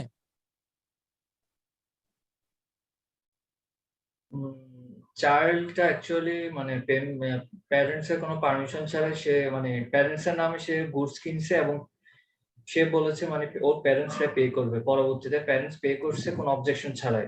সো এটাই অলরেডি ইমপ্লাইড হয়ে গেছে চাইল্ডটা প্যারেন্টস এর মানে এজেন্ট হিসেবে কাজ করতেছে। আসলে এখানে ব্যাপারটা এরকম ঘটেছে যে একটা বাচ্চা গিয়েছে একা একা দোকানে, দোকানদারকে কনভিন্স করে কিছু চকলেট কিনে এনেছে। হ্যাঁ, এখানে কিন্তু তার প্যারেন্ট কিন্তু জানতো না, ওই জন্য তার প্যারেন্ট এই দেখেন দো নট বাউন্ড টু পে। ওকে, তো দ্য প্যারেন্টস দো নট বাউন্ড টু পে, কারণ অ্যাকনোলেজমেন্টে ছিল না প্যারেন্টস। কিন্তু যখন প্যারেন্টস এর ক্রেডিট কার্ড ইউজ করে সে কোনো সুপার শপ থেকে মার্কেট করছে, তখন কিন্তু সে parents bound to pay, right? কারণ তখন অ্যাকনোলেজমেন্টে চলে আসছে। তখন এই মেয়েটা, এই বাচ্চাটা, মেয়ে হোক আর ছেলে হোক, সে কিন্তু এই এজেন্ট হিসেবে কাজ করছে। আমরা কিন্তু প্রথম একটা উদাহরণ দেখেছিলাম একদম শুরুতে, যে থার্ড পার্টি যখন আসবে তখন কিন্তু সে কার্ডটা সেল করে দিতে পারবে যদি সে এজেন্ট হিসেবে কাজ করে। এখানে প্যারেন্টের এজেন্ট হিসেবে চাইল্ড কাজ করছে যখন সে ক্রেডিট কার্ড ইউজ করছে প্যারেন্টের, রাইট? হ্যালো ভাইয়া, এখানে কি মেইন ইস্যুটা হলো আপনার ক্রেডিট কার্ডে পারচেজ করার জন্য ইস্যুটা চলে আসছে, যেহেতু এটা একটা আমাদের প্রুফ। হ্যাঁ হ্যাঁ হ্যাঁ, এখন এখানে যেহেতু কন্ট্রাক্ট অফ এজেন্সি আছে, একটা এজেন্ট নিয়োগ করব আমি। হ্যাঁ, যখন ওই মেয়েটা ক্রেডিট কার্ড ইউজ করছে তখন সে কিন্তু এজেন্ট হিসেবে কাজ করছে। না, এখানে কি ঠিক আছে? ব্যাপারটা এরকম হচ্ছে ক্রেডিট যে কার্ড ইউজ করার কার্ড কথা না নেই। এটা, বরং মেয়েটা যেহেতু আগে একবার নিয়েছে এবং অ্যাজ ইট ইজ তার বাবা পেমেন্ট করেছে, সো ফর দিস টাইম সে এবারও পেমেন্ট করবে, এই চুক্তি থেকেই কিন্তু আসলে ওই দোকানি তাকে পণ্যটা দিয়েছে। হ্যাঁ, ফলে সে এবার দিতে বাধ্য থাকবে, তার বাবা এবারও দিতে বাধ্য থাকবে সেই ক্ষেত্রে। এটা হতে পারে, কিন্তু ব্যাপারটা আমরা কি যেহেতু এরকম যে এখানে দুইটা ইস্যু। প্রথম যে ইস্যুটা হয়েছে, প্রথমে বাচ্চাটা বাবা মায়ের কনসেন্ট ছাড়া সে পারচেজ করছে, তখন বাবা রাইট মা আসলে ওই পেমেন্টটা করতে বাউন্ড অবজেকশন ছিল ইয়ে না। করে। কিন্তু রাইট পরবর্তীবার রাইট যখন রাইট যখন রাইট বাচ্চাটা বাবা মার এজেন্ট হিসেবে পারচেজ করছে, তখন বাবা মা ওইটার পেমেন্ট করতে বাধ্য। রাইট, কিন্তু যখন প্রথমে পেমেন্ট করেছিল সেটা উইলিংলি করেছিল বাবা মা, রাইট? বাউন্ড ছিল না, লিগালি বাউন্ড না। আপনি মানে অ্যাবসলিউটলি রাইট। ভাইয়া, আপনি কে বলছেন? হ্যালো, কে আমি বলছেন ভাইয়া? বলছিলাম মিসবা মজুমদার। আচ্ছা, আপনিও মেজবা? আচ্ছা, ঠিক আছে মেজবা ভাই, তাহলে পড়ুন তো পাশেরটা।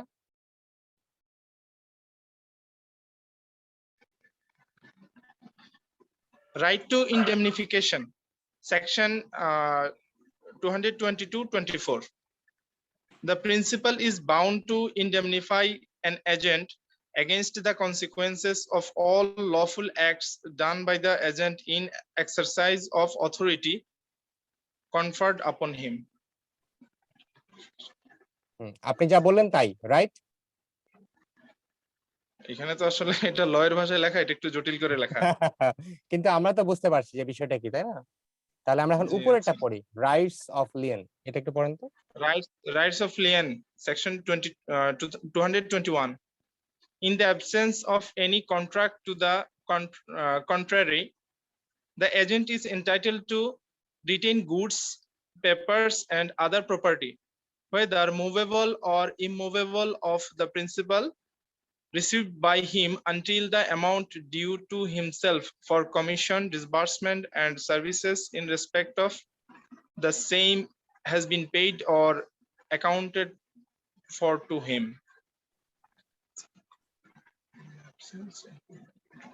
আমরা কি সেটা তো বুঝলাম? বুঝলাম না। আর কেউ কি বলবেন, কি বুঝলেন? এটা ভাই যে কমপ্লিকেটেড ভাবে মানে লিখছে ওরা, ব্রিটিশ লোক, ব্রিটেনের মানুষ তো, সে কারণে। এটা অনেক আগের ভাষা, এই কারণে এত জটিল। ব্রিটিশ ল্যাঙ্গুয়েজটা কঠিন একটু, ওদের সেন্টেন্স স্ট্রাকচারটা complicated.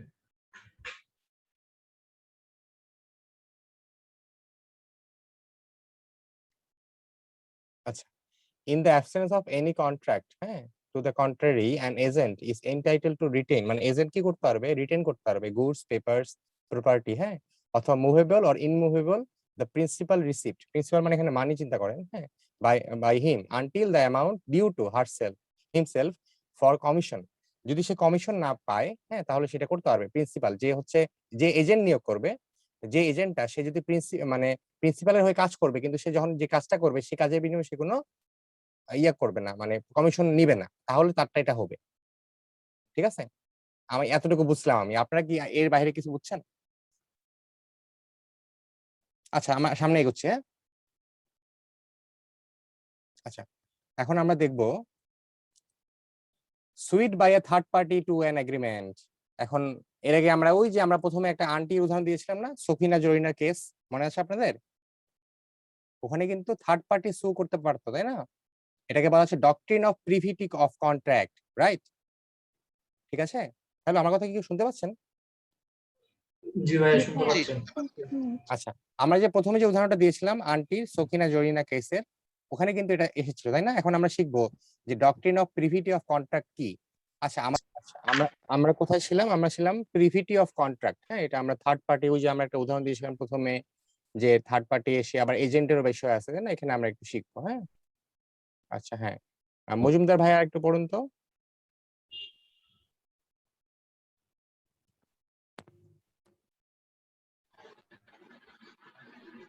Sued by a third party to an agreement.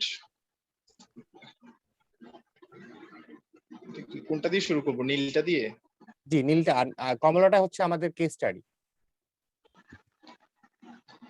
As a general rule, a contract creates right and impose obligation only on those persons who are party to it. A third person cannot enforce performance of the contract. আচ্ছা, তারপরে আমরা একটু কেসটা পড়ে আসি। আচ্ছা, তারপরে Dunlop Pneumatic Tire Co. versus Selfridge and Co. D entered into a contract of sale of certain tire to P. The contract provided that P shall not sell the tires below the list price.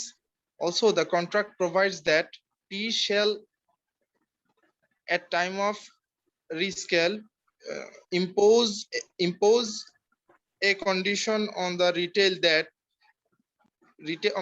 retailer that sale by retailer shall not be made below the list price. P sold certain tires to S sold certain tires below the list price. In a suit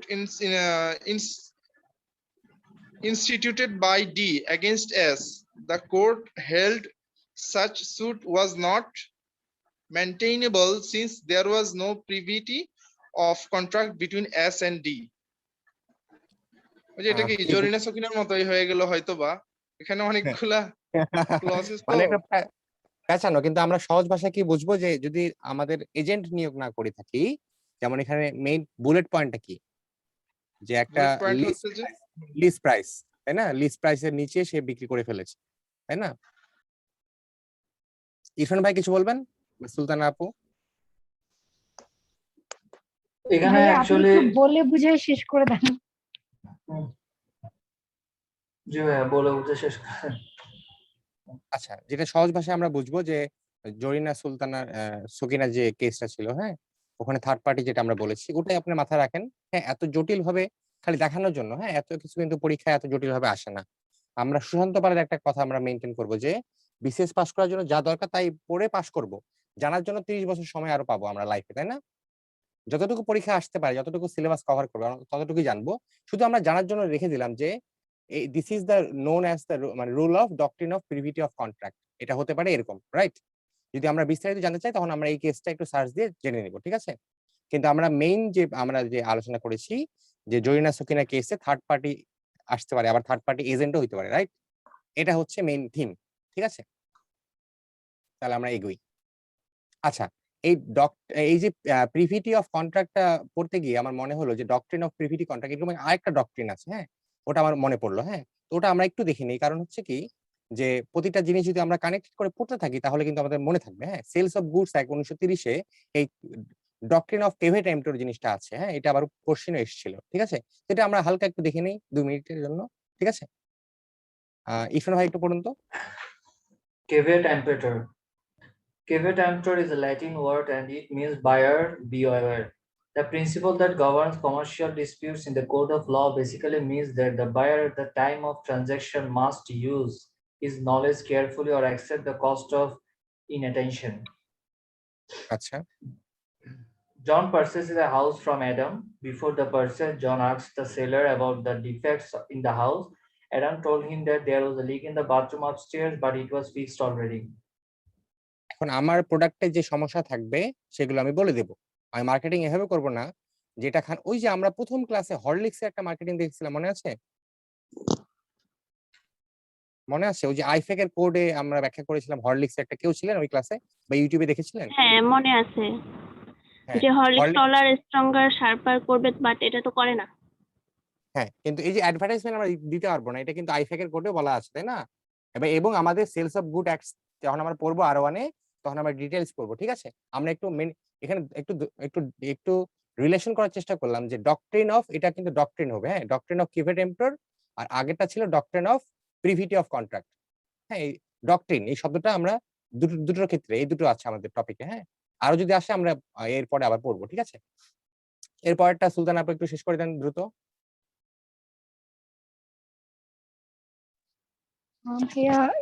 আসছে privity of contract exemption, condition running with land. আচ্ছা, first যেটা আছে, in case of transfer of immovable property, the purchaser of land with notice that the owner of the land is bound by certain condition created by an agreement affecting the land shall be bound by them even if he was not a party to the original agreements which contained the conditions. কি বলছে তাহলে? যে privity of কন্ট্রাক্টের execution কখন হবে, তাই না?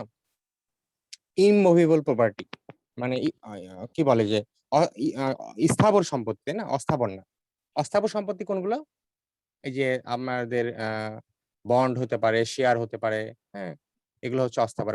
স্থাবর হচ্ছে এই যে প্রপার্টি যেটা, হ্যাঁ, সেখানে কি হচ্ছে with notice that the owner of the land is bound by certain condition, ঠিক আছে, এটা বুঝলাম। Created by an agreement affecting the land shall be bound by them. এখন ওই ল্যান্ডের উপরে যদি কোনো ধরনের ইয়া থাকে, যেমন ধরেন কৃষি জমি, হ্যাঁ, কৃষি জমির উপরে কিন্তু আপনি কোনো কারখানা করতে পারবেন না, তাই না? সরকার কিন্তু বলে দিয়েছে যে এই জমিটা হচ্ছে কৃষি জমি, এখানে কিন্তু কারখানা করা যাবে না, তাই না? তখন কিন্তু ওই ল্যান্ডের যে কন্ডিশন সেটা কিন্তু যে কিনবে বা যে কন্ট্রাক্টটা হবে ওই কন্ট্রাক্টে কিন্তু লেখা থাকা লাগবে যে এই জমিটা কৃষি জমি। যদি লেখা না থাকে তাহলে সমস্যা, তাই না? কি বলেন? আচ্ছা, তারপরে আমরা এখন সামারিতে চলে আসলাম। হ্যাঁ, সামারি কি আমরা আজকে ক্লাসে কি পড়লাম? N agreement without consideration is void. এগুলো, এই সামারিটা চিন্তা করবেন যে এগুলো হচ্ছে পরীক্ষায় আসবে, হ্যাঁ, এই বুলেট পয়েন্ট গুলো, হ্যাঁ, আসতে পারে, অলরেডি এসেছিল, হ্যাঁ। The consideration may be past, present and future, right? তারপরে আমরা দেখলাম যে the consideration need not be adequate, হ্যাঁ, এটা তো বুঝে গেছেন, তাই না? It may be in the form of doing or not doing something, right? It should flow on the request of promisor, হ্যাঁ, ঠিক আছে। It should not be something which the party is already bound to do, ওই যে city কর্পোরেশনের ক্লিনারের উদাহরণটা, হ্যাঁ। It should be real and not uncertain or illusionary, হ্যাঁ, এটা আমরা বললাম। তারপরে act provides for certain contract which are treated as valid even if they are without consideration, ওই যে আমি কনসিডারেশন পেলাম না, আমি একজন ফকিরকে বা একটা বাচ্চাকে আমি গিফট করলাম, খাওয়ালাম, তাই না? Subject to certain exceptions, a person who is not a party to a contract cannot claim its enforcement. হ্যাঁ, থার্ড পার্টি আসতে পারে এজেন্ট রূপে অথবা বেনিফিশিয়ারি টু কন্ট্রাক্ট রূপে, তাছাড়া আর কেউ আসতে পারবে না, রাইট? এখন আমাদের সেশন এখানেই শেষ। এই সেশন নিয়ে কি কারো কোনো কোশ্চেন আছে প্লিজ? না ভাইয়া, কোশ্চেন